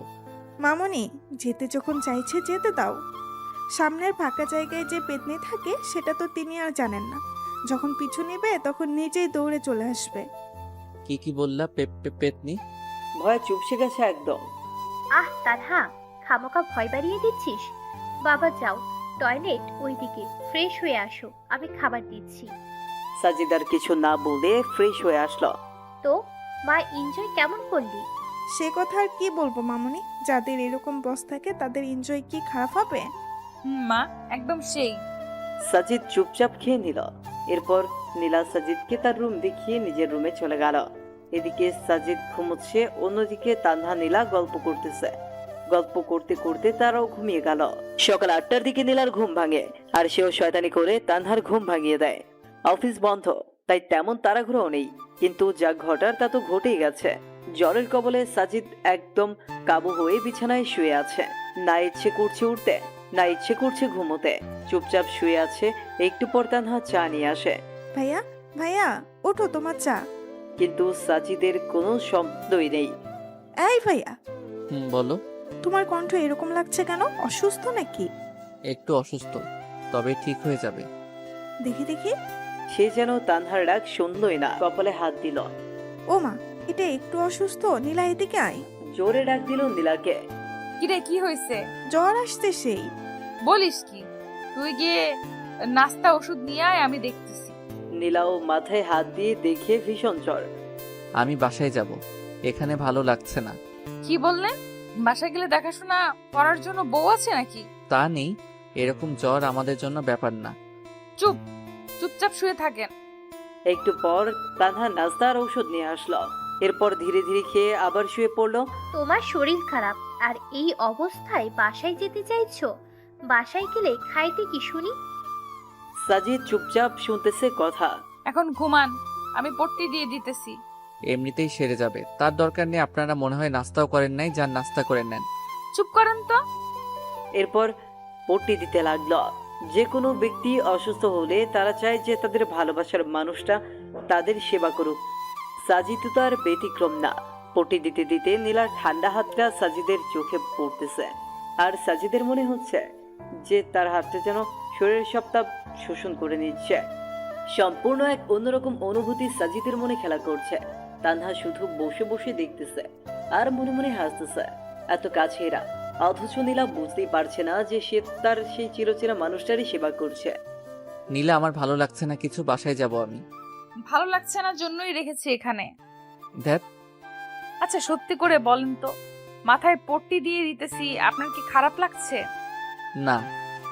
তাহলে বললেন কেন ভালো লাগছে না? ঢং করেন আমার সাথে? কি হলো, চুপ কেন? আসলে আমি তোমাকে কষ্ট দিতে চাচ্ছি না। সেই ছোটবেলায় মা মারা যায়, এরপর জ্বর হলেও জোটেনি ওষুধ। এমনি এমনি জ্বর সেরে যেত, কখনো খেয়ে কাটতো, কখনো বা না খেয়ে দিন কাটতো। আচ্ছা আপনার বাবার কি হয়েছে? ওসব বাদ দাও। আর একটা কথা শোনেন, আপনি আমার বস, তো আপনার জন্য কিছু করলে সেটা কষ্ট না, বুঝছেন? শরবত বানাই দিতে পারবা? শুধু শরবত না, আমি ভালো করেই জানি জ্বর হলে মানুষের কোনগুলো খাইতে ইচ্ছে করে। একটু পর সব নিয়ে আসতেছি। আর তানহা ফুচকা বানাতে গেছে, কি খাবেন তো? ওকে, তবে ঝাল একদম বেশি থাকতে হবে। চুপচাপ শুয়ে থাকেন, আর ভুলেও ফোন হাতে নিবেন না। ফোনের রেডিয়েশন পড়লে জ্বর আরো বেশি হয়। জ্বর হলে কখনো চোখের সামনে নিয়ে ফোন টিপবেন না। ফোন থেকে যে রেডিয়েশন বের হয় তা অত্যন্ত ক্ষতিকর। আর চাপ নিবেন না মাথায় বেশি। যেমন জ্বর হলে বেশি পড়তে গেলে দেখবেন যে জ্বর আরো বেশি হইতেছে। আমার জ্বর আবার অন্যরকম, সারাদিন ভালো থাকে, কিন্তু সন্ধ্যা হলেই শুরু হয়, যারা 9টায় শেষ। যাই হোক, সবাই নিজেদের কাছের মানুষের খেয়াল রাখবেন। এখন রেস্ট নেন, আমি আসতেছি। একটু পর নীলা চলে আসলো। এই নেন, এখানে শরবত, চালতার আচার, একদম ঝাল, আর এটা হলো ঝাল মুড়ি। এত কিছু? তুমি তো দেখি অনেক ফাস্ট। এখনো কিছু হয় নাই স্যার, একটু পর আরো কিছু আসতেছে। আরো কিছু? এগুলো তো একাই শেষ করতে পারবো না, তোমরা হেল্প করো একটু। ওকে, তা করবো, এখন শুরু করো। এরপর সাজিদ নীলা তানহা খাওয়া শুরু করলো। কেমন হয়েছে? সেই। তানহা ফুচকান। এরপর একটু আড্ডা দিল সবাই মিলে। স্যার আপনি একটু ঘুমান এখন। কিন্তু ঘুমানোর চেষ্টা করলেই কি ঘুম আসে জ্বরের মাঝে? ঘুম আসে না তো। ওকে আমি মাথায় হাত বুলিয়ে দিচ্ছি, আপনি চেষ্টা করেন ঘুমানোর। এমন ভালোবাসা কে না চায়? আসলে প্রতিটা মেয়ে তাদের যার যার ঘরে ডাক্তার, যারা ঔষধ ছাড়াই জ্বরকে ভালো করে দিতে পারে। আস্তে আস্তে ইমরান ঘুমিয়ে যায়। বিকেলের দিকে নীলার ডাকে ঘুম ভাঙে। স্যার, বলো। জ্বরটা একটু কমছে, গোসলটা করে নেন এখন। গোসল করলে যদি বেশি হয়? সম্পূর্ণ শরীর না ভিজিয়ে মাথাটা ভেজান আর শরীরে ভেজা কাপড় দিয়ে মুছে নেন, ভালো লাগবে। ওকে। আসলেই বেশ ভালো লাগতেছে। এরপর খাওয়া শেষ করে এক কাপ চা খেয়ে বাসার দিকে রওনা হয়। কিন্তু জ্বর কি একদিনেই পিছু ছাড়ার পাত্র? বাসার গেটে আসতেই যা যা খেয়েছে তা বের করে দিল মুখ দিয়ে। আস্তে আস্তে জ্বরটাও বাড়তে লাগলো। সাজিদও সুন্দর করে কাঁথা মুড়ি দিয়ে ঘুমিয়ে পড়লো। সন্ধ্যার দিকে অনেকটা ঠান্ডা লাগতেছে। শুয়ে পড়তেই ঘুম ঘনিয়ে আসে চোখে। রাত 2টায় ঘুম ভেঙে যায়। আর আসে না ঘুম। এখন কোনো রকম যন্ত্রণা কাজ করতেছে শরীরে। মনে হচ্ছে এর থেকে মরাই ভালো। কোনো রকম রাতটা পার করে দিল। হ্যালো চাচা। হ্যাঁ বাবা, হঠাৎ এত সকালে? চাচা, আমার জন্য কিছু খাবার আর জ্বরের ওষুধ নিয়ে আসেন তো একটু। ওকে, আমি এক্ষুনি আসতেছি। একটু পর সব নিয়ে আসলো।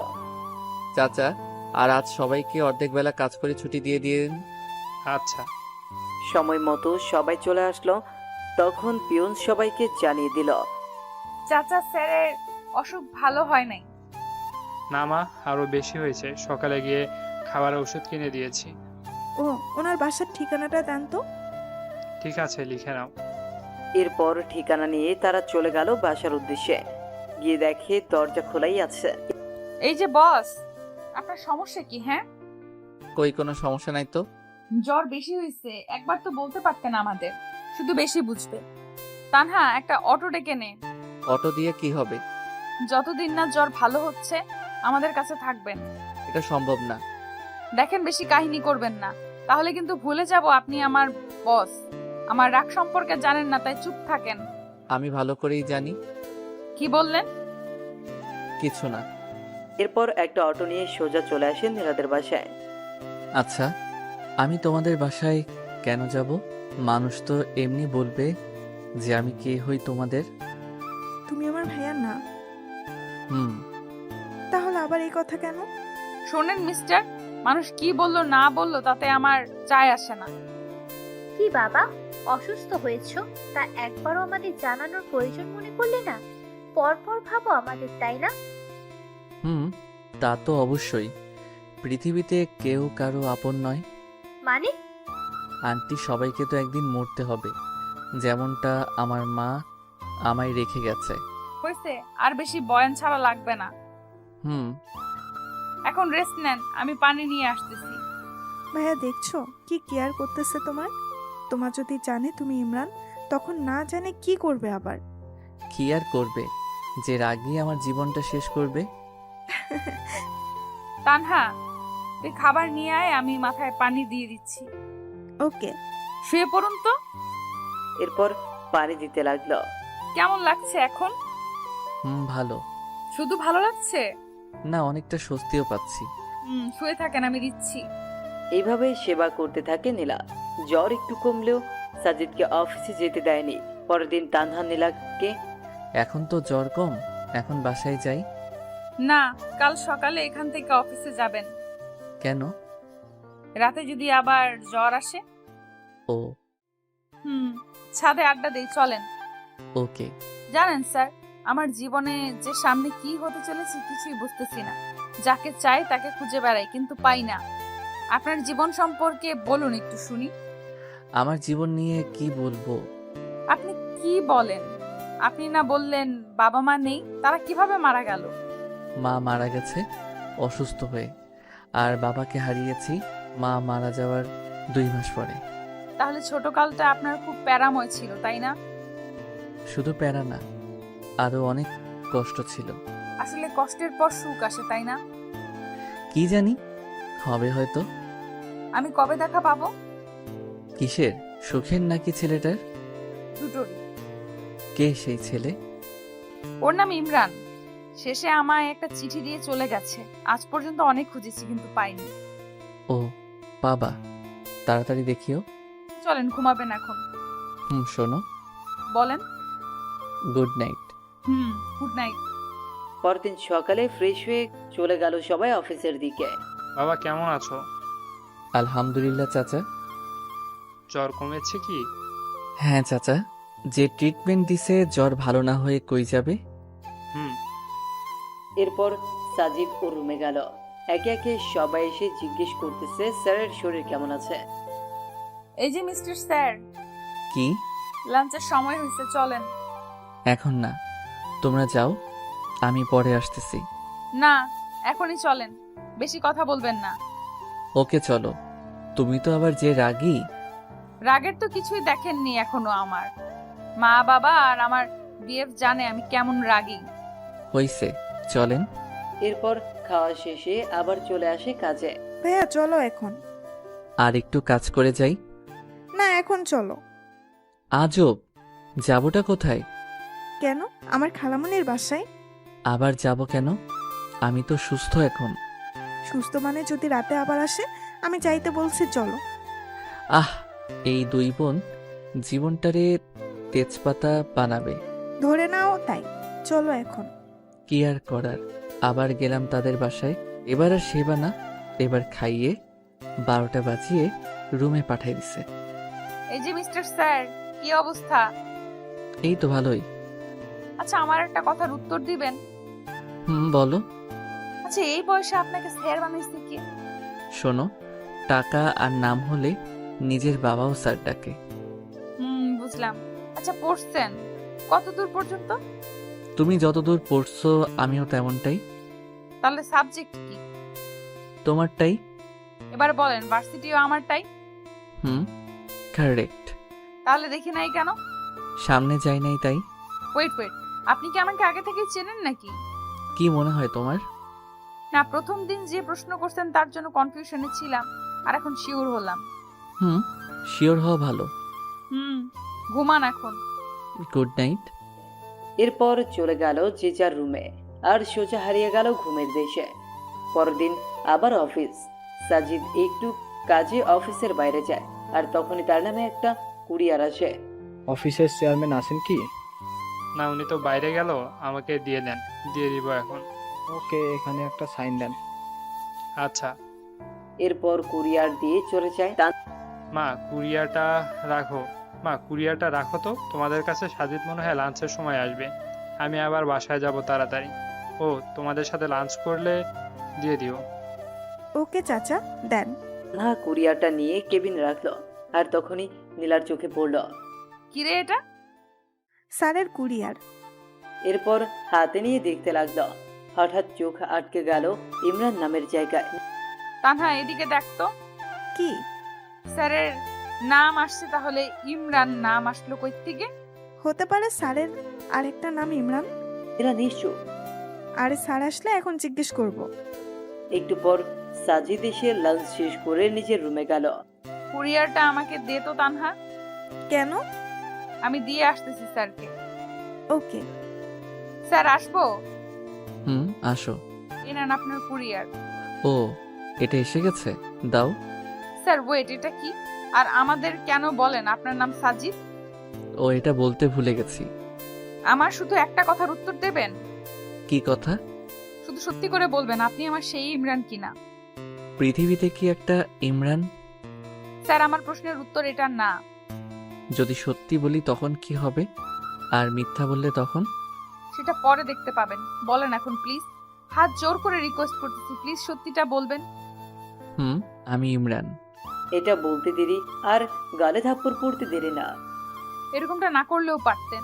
আপনি আর কখনো আমার সাথে কথা বলবেন না। আমি কালকেই চাকরিটা ছেড়ে দেব। এটা বলেই নীলা কেঁদে চলে গেল। ভাগ্যিস রুমের ভেতর থাপ্পড় দিছে, তাই কেউ দেখেনি। ইমরান দাঁড়িয়ে আছে। কি ভাবলো আর কি হয়ে গেল? ভাবলো নীলা কাছে টেনে নিবে, কিন্তু তা না, উল্টা আরো দূরে গেল। আমার না বলাটাই ভালো ছিল। ভাইয়া কি হয়েছে? নীলা এভাবে গেল কেন? সব বলে দিছি, বাকিটা তুমি বলিও। ওর রাগ বেশি, তা তো জানোই। আস্তে আস্তে সব ঠিক হবে। আল্লাহ, কি যে ঠিক হবে তুমি ভালো জানো। যে মেয়েটা। নীলা বাসায় এসে দরজা লাগিয়ে শুরু করে দিল কান্না। এটা কষ্টের কান্না নাকি খুশির কান্না তা সে নিজেও জানে না। হতে পারে কষ্টের, আবার হতে পারে খুশির। এতদিন ধরে যাকে খুঁজে আসতেছে তাকে পেয়েছে আজ, খুশি তো হবেই। আর ইমরান এতদিন আশেপাশে থেকেও কোনোদিন পরিচয় দেওয়ার প্রয়োজন মনে করেনি। এটা ভেবে হয়তো কষ্ট পেতে পারে। মানুষের জীবন যে কখন কি হয় বলা কঠিন। নীলা, এই নীলা, কি হয়েছে? আজ এত তাড়াতাড়ি আসলি যে? কি রে মা, দরজা খুলতো, শুনি কি হয়েছে। আমাকে বলবি না তুই? তুই বলবি না আমি তোর বেস্ট ফ্রেন্ড, আর আজ আমাকে বলবি না? নীলা আর থাকতে না পেরে দরজা খুলে আবার কান্না শুরু করে দেয়। তবে এবার তার মাকে জড়িয়ে ধরে। আরে পাগলি মেয়ে, এরকম করে কেউ কাঁদে নাকি? কি হয়েছে সেটা তো বলবি। ইমরানকে পেয়েছি মা। কি? কোথায় সে? থাপ্পড় মেরে চলে এসেছি। ও মা, কেন? আমার সামনেই ছিল এত বছর, কিন্তু পরিচয় দেয়নি কখনো, তাই। দেখো দেখি মেয়ের কাণ্ড। তা কে সে যে তোর সামনে থেকেও পরিচয় লুকিয়েছে? আমার অফিসের বস কুত্তাটা আছে না, ওটাই হয়। ও মা গো, এতদিন সাজিদ নামে ছিল? আরে মা, ওইটা আমার ভার্সিটিতে আমার সাবজেক্টেই ছিল, আমাকে চিনতো ভালো করে। আচ্ছা, তুই তাকে চিনলি না কেন? ও কি আর আগের ইমরান আছে মা? আগে চশমা পরতো, ঢিলে পোশাক পরতো, পায়ে জুতা কম দামি ছিল, চুলগুলো একদিকে রাখতো, তেল দিত চুলে। কিন্তু এখন সব তো চেঞ্জ, এমন ড্রেস পরে যা কল্পনার বাইরে। চশমাটাও নেই, জুতো তো কম দামি নেই, মুখের গঠনটাও চেঞ্জ করে ফেলছে গরুটা। বুঝলাম। তা এই জ্বরের মাঝে ছেলেটাকে থাপ্পড় মারা কি ঠিক হয়েছে? যদি জ্বর আসে আবার? আসলে আসবে। আমার একটা প্ল্যান আছে। কি প্ল্যান? ও তোকে কষ্ট দিয়েছে না, ওকে শাস্তি দেওয়া দরকার। কিভাবে? ওকে ইগনোর করে চলবি সব সময়, আর ওর রিয়াকশন দেখবি। তবে মা, একটা জিনিস বুঝলাম না, ছেলেটা এতটা চেঞ্জই হলো কি করে? আর যার কিছু ছিল না সে আজ কিনা সফটওয়্যার কোম্পানির মালিক। শোন, মানুষের মনে যদি ইচ্ছে থাকে আর যদি সে কঠোর পরিশ্রম করে তাহলে সব সম্ভব। হয়েছে, অনেক কেঁদেছিস, এখনই খাবি। এখন মজা করার সময়, কষ্ট পাওয়ার সময় না। এতদিন তো কষ্ট পেলি, এখন না হয় একটু মজা নে। তবে মা, আমি বুঝি না খ্যাতটা এরকম হলো কিভাবে। ওই যে ইচ্ছে শক্তি। এখন খাবি, চল তো। এরপর নীলা খেয়ে টিভি রুমে গিয়ে টিভি দেখতে থাকে। টিভি দেখা শেষ হলে আবার ঘুরে নিয়ে ছাদে চলে যায়। আসলে বিকেল বেলাটা ঘুরে উড়াতে বেশ ভালোই লাগে নীলা। মামুনি, নীলা কই? এতক্ষণে তানহাও এসে গেছে। উপরে আছে, দেখ গিয়ে। শোন শোন, খেয়ে যা আগে। দাঁড়াও, আসতেছি। কি রে নীলা, ওরকম করে আসলি কেন? কেন, কি হয়েছে? ভাইয়া কি ভাবছে বলতো? যা ভাবার ভাবুক, তাতে আমার কি? তোর কি মানে? যাকে খুঁজতেছিস সে আজ সামনে, তো বলতেছিস তাতে আমার কি? শোন, ওই কুত্তার কথা ভুলেও বলবি না। উনি শুধু আমার বস, অন্য কিছু না। বুঝলাম। খাবো, চল। ওকে এরপর নিয়ে এসে খেয়ে আবারও মনোযোগ দেয় ঘুরে উড়ানো। আচ্ছা নীলা, তুই ইমরানকে পেয়েও থাপ্পড় দিয়ে চলে এসেছিস, এখানে আবার মনের সুখে ঘুরে উড়াচ্ছিস। তোর কি খারাপ লাগছে না একটু? না তো, তুই দেখে বুঝতেছিস না? গুড। ঘুরে উড়িয়ে সন্ধ্যায় রুমে আসে। একটু পর ফোন আসে। হ্যালো, আসসালামু আলাইকুম। ওয়ালাইকুম আসসালাম। কে আপনি?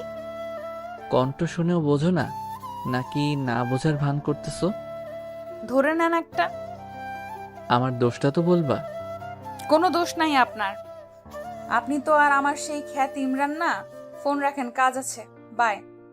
ধ্যাত, দিল ফোনটা কেটে। পরদিন অফিস গেলে নীলাকে ডেকে পাঠায় ইমরান। স্যার, আসবো?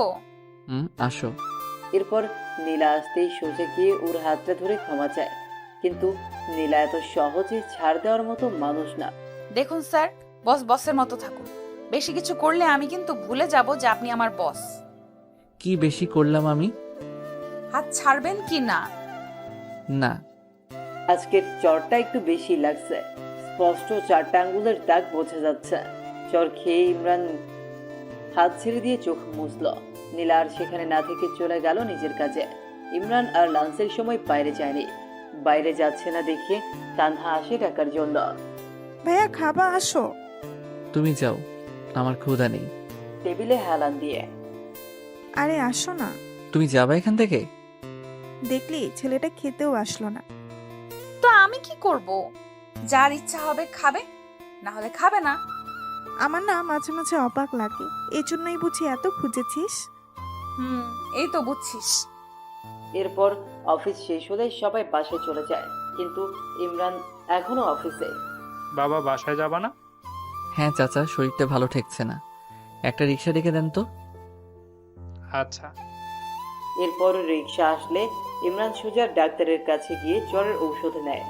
কেন জানি ওর মনে হচ্ছে জ্বর আসবে, আর তার ধারণাও ঠিক রাতে জ্বর আসে।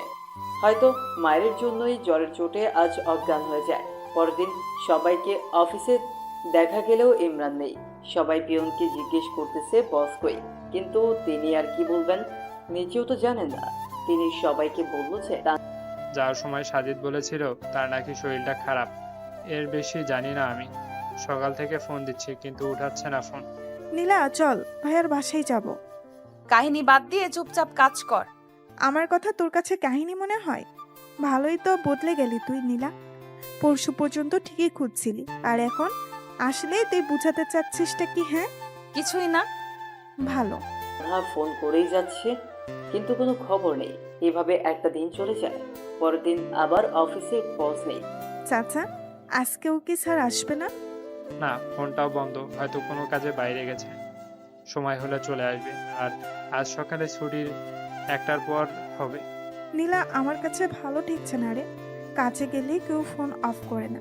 আমি গেলাম, তুই আসলে আয়, না হলে থাক। তুই তোর ইমরানকে হারাতে পারিস, কিন্তু আমি একটা ভাই পাইছি, তাকে হারাতে পারবো না। দাঁড়া, আমিও যাব, দেখি তোর ভাই কোথায় লুকিয়ে আছে। এরপর দুজন সোজা চলে যায় ইমরানের বাসায়, কিন্তু ইমরান থাকলে তো দেখা পাবে। হ্যালো চাচা, স্যারের বাসায় তো তালা দেওয়া। স্যার কোথায় দয়া করে বলবেন প্লিজ? আসলে চাচা প্লিজ সত্যিটা বলেন। হাসপাতালে। মানে ওখানে কেন? অসুস্থ অনেক, তাই বাসায় দেখাশোনা করে কেউ নাই, তাই আজ সকালে হাসপাতালে ভর্তি করাইছি। কোন জায়গায়? ল্যাব এইডে আছে এখন। আচ্ছা। কি হলো, কোথায় এখন? হাসপাতালে। হোয়াট? এটাই তো চাইছিলি তাই না? চল। কোথায়? যে হসপিটালে আছে সেখানে। ওকে। এরপর তারা সোজা চলে যায় হাসপাতালে। অফিসের লোকের কাছে কেবিন নাম্বার নিয়ে চলে যায় তার কাছে। দেখ কত ভালোভাবে শুয়ে আছে। শুয়ে আছে না, ঘুমের ওষুধ দিছি। এরপর তানহা মাথায় হাত দিল, আর নীলার হাতটাও নিয়ে গিয়ে দিল মাথায়। দেখলি কিরকম জ্বর? এসব তোর জন্যই হয়েছে। কি মাইকটাই না দিছিস আল্লাহ। আচ্ছা তোর রুমালটা দে, এর মাথাটা ঠান্ডা করি পট্টি দিয়ে। হঠাৎ মাথায় ঠান্ডা অনুভব হয়। কিছুক্ষণ পর ঘুম ভেঙে যায় ইমরানের, কিন্তু কেন জানি চোখ খুলতে পারছে না। পারবেই বা কি করে? নীলার এক হাত তো তার চোখে। হঠাৎ কারো কণ্ঠ শুনে জোরে উঠে পড়ে ইমরান। নীলা আবার টেনে নামায় নিচে। তোমরা এখানে? কেন, কোনো সমস্যা? আসলে সমস্যা তবে আমার না, তোমার। আমাকে তো সহ্য করতে পারো না। চুপচাপ শুয়ে থাকেন, কথা বললে দিব একটা বসিয়ে। ওই তোমার সমস্যা কি? কথায় কথায় শুধু মায়ের আর মায়ের। তোমাকে এখানে কেউ আসতে বলছে কষ্ট করে? হ্যাঁ, আসলা কেন? তাও মগের মূল্য পাইছো। ইচ্ছা হলে মারবা, ইচ্ছা হলে চলে যাবা। তোমার হিসেবে আমি কি কষ্ট পাইনি 6 বছর? আরে তুমি তো বাবার হোটেলে ছিলা, বুঝবা কি?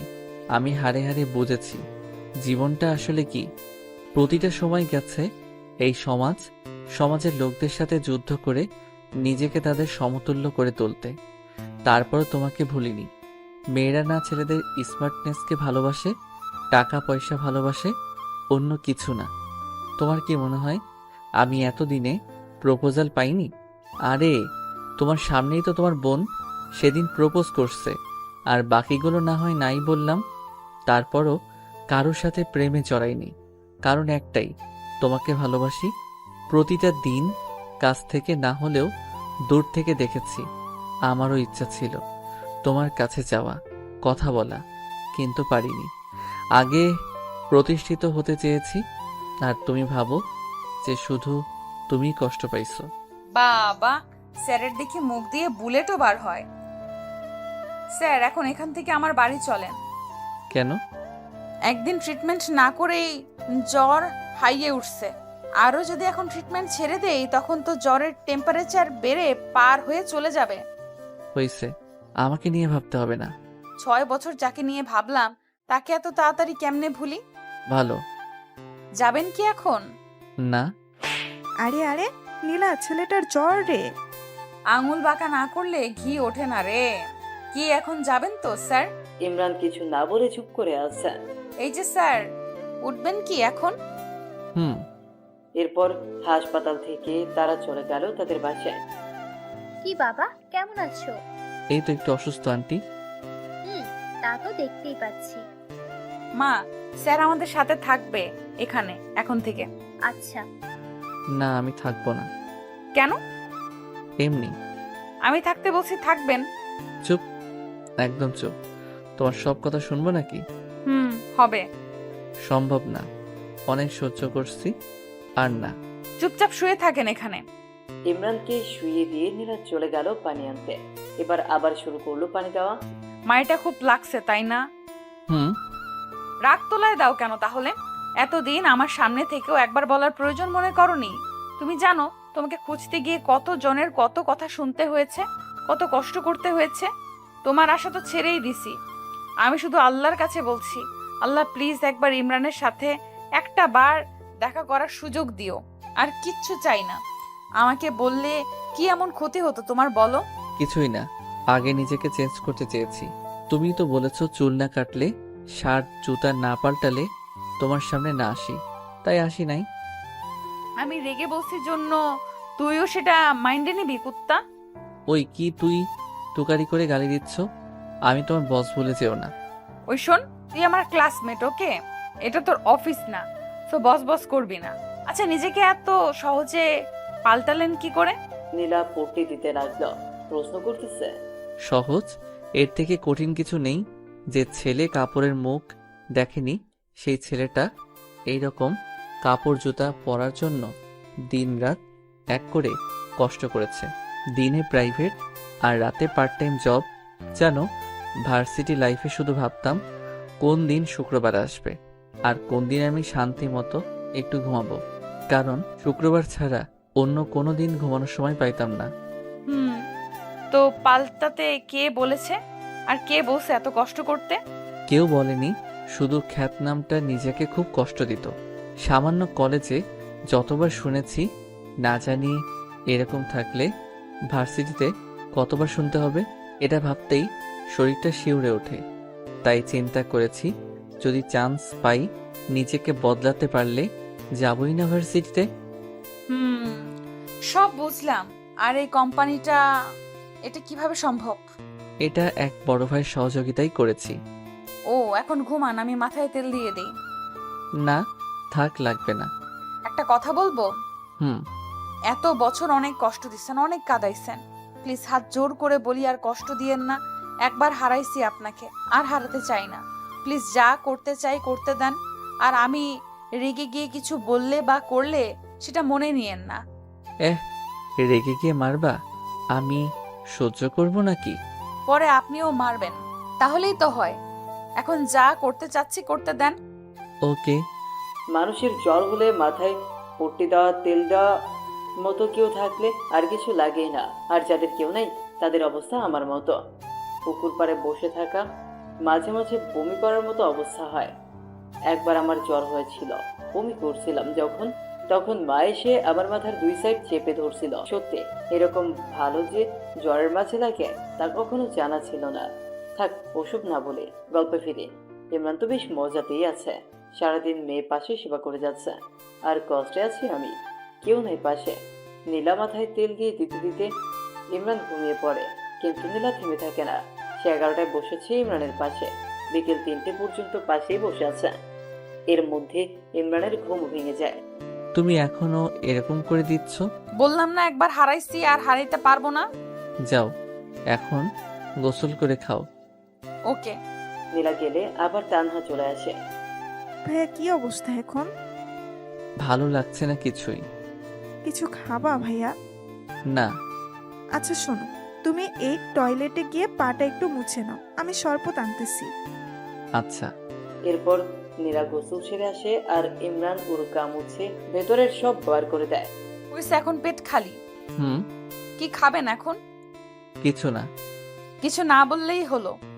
আমি ফুচকা আনছি, সবাই খাবো, খেয়ে আবার ওষুধ খেতে হবে। ওকে। খাওয়া শেষে আবার একটু শুয়ে পড়ে। জ্বরটা একটু হালকা হালকা লাগছে, কিন্তু এত সহজে কি বাঁচা যায়? রাতে আবার সেই জ্বর, আর নীলার কষ্ট আবার শুরু। সারাটা রাত পাশে থেকে সেবা করে জ্বরটা কন্ট্রোলে নিয়ে আসে। সকালে ইমরান ঘুম থেকে উঠে দেখে নীলা টেবিলে হেলান দিয়ে ঘুমিয়ে পড়েছে। নীলা, নীলা। হুম হুম, ঘুম ভাঙছে। হুম এখন কেমন লাগছে? হুম, ভালো। মনে হয় জ্বরটা ভালো হয়েছে। তুমি ঘুমাও, আমি একটু বাইরে থেকে আসি। আচ্ছা। এরপর নীলাও রুমে গিয়ে ঘুমিয়ে পড়লো। একটু পরে ইমরান রেডি হচ্ছে অফিসে যাওয়ার জন্য। কি হইল ভাইয়া, রেডি হয়ে কই যাও? কই আবার অফিসে যাব? তোমার মাথা খারাপ? এখনো জ্বর ভালোই হয় নাই আর তাতেই কাজে। তোমার কাজ আজ আমরা করে দিব, তুমি রেস্ট নাও এখন। আরে আমার কাজ তোমরা পাবা না, আমাকেই যেতে হবে। 2 দিন থেকে কাজ হচ্ছে না আমার। ওই, কি কাজ করো তুমি হ্যাঁ, যে আমরা পাবো না? আমাদের সবার একই কাজ, শুধু সেক্টর আলাদা। তানহা, থামো তো। তানহা, কি হয়েছে রে? এটা আবার কই থেকে আসলো? এত তাড়াতাড়ি ঘুম ভাঙলো? এই দেখ না, ইনি নাকি অফিসে যাবে। যাক, সমস্যা কি? উনি জ্বর নিয়ে বাসায় ফিরবেন আর আমরা কষ্ট করে দিন রাত সেবা করে সুস্থ করব। এটা তো আমাদের জব। হুম, হইছে। যাব না হইছে শান্তি। আজ সকলের অফিস বন্ধ। আমার ল্যাপটপটা দাও, আমি সবাইকে টেক্সট করে দিচ্ছি। হুম। রাগ ঢং এখনো কমে নাই। সবাই তো আর আপনার মতো না যে নিজেকে বদলে ফেলবে। কথাও দেখি বেশি বলে এখন তানহা। সব বদলাইলেও ঝগড়া করার অভ্যাসটা বদলায়নি। কেন জিজ্ঞেস করতো তানহা? দুজনে তানহাকে বলে ঝগড়া করতেছে। তানহা মাঝে দাঁড়িয়ে থেকে ঝগড়া অনুভব করছে। এমনি এমনি মানুষ বদলায় না, পরিস্থিতি নিজেকে বদলাইতে বাধ্য করে। পরিস্থিতি যদি নিজে তৈরি করে নেয় তাহলে তো আর কারোর কিচ্ছু করার নেই। চুপ করো, সেদিন কি বলেছিলে ভুলিনি। তোমার জন্য অপমানও কম হইনি আমি। তো প্রেম করার সময় মনে ছিল না কত অপমান সহ্য করতে হবে? তোমাকে বদলানোর জন্যই বাধ্য হয়েছে প্রেম করতে, আর ভালোবেসেছি জন্যই ভুলিনি এখনো। ভালো।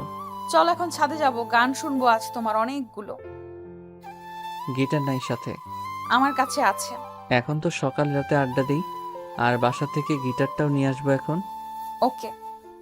এরপর রাতে আড্ডা বসে যায় ছাদে। শুধু নীলা তানহা না, 6 বছর আগে জন্মদিনে যেসব ছেলেমেয়েগুলো অপমান করেছে তারাও আছে আজ। কিন্তু তারা জানে যে ইমরান নীলার বস, অন্য কিছু না। রাতে ইমরান বসে যায় গিটার নিয়ে, আর বাকিরা চারদিকে। ইমরান এবার শুরু করলো। গান শেষ করে ইমরান চোখ বন্ধ করে আছে। এদিকে নীলার চোখেও পানি এসে গেছে। উফ, সেই হয়েছে ভাইয়া, আরেকটা হবে। না আপু, একটু অসুস্থ আমি, আরেকদিন বলবো। দোস্ত, তোর বসের সিট খালি আছে না, ডাবল রে। খালি থাকলে বল, প্রপোজটা করেই দেই। মেয়েটা নীলার কানে কানে বলল। বলে দেখ কি বলে। মেয়েটা সোজা গিয়ে প্রপোজ করে বসলো। আচ্ছা, তুমি ভালোবাসা বোঝো? বুঝি তো। বুঝলে আর থাক না বলি পুরনো কথা। স্যার বলেন না, সমস্যা নেই। তোমাদের কলেজের ইমরান নামে কাউকে চেনো? নীলার যে বিএফ ছিল, খ্যাতটা। খ্যাতটাই। আমি কেন এখানেই সবাই চিনে। সেই ছেলেটাই আমি। হোয়াট? অবাক হওয়ার কিছু নেই। তোমাদের সেদিন নীলাকে করা অপমানটাই আমাকে এত দূরে এনেছে। তাই তোমাদের একটা গান শোনালাম। আর ধন্যবাদ তোমাদের সেদিন অপমান করার জন্য। আর আপু, তোমাকে বলছি, ছেলে এমনি এমনি খ্যাত হয় না, কিন্তু তোমাদের মতো মেয়েগুলো এই খ্যাত ছেলেদের বাঁচার অধিকারটাও কেড়ে নেয়। হতে পারে তোমাদের অনেক টাকা আছে, তার জন্য অন্যকে হার্ট করে কিছু বলতে পারো না। পারলে এরকম খ্যাত কাউকে ভালোবেসে তাকে ঠিক করবার চেষ্টা করে দেখাও নীলার মতো, তখন বুঝবো তুমি ভালোবাসা বুঝো। এরপর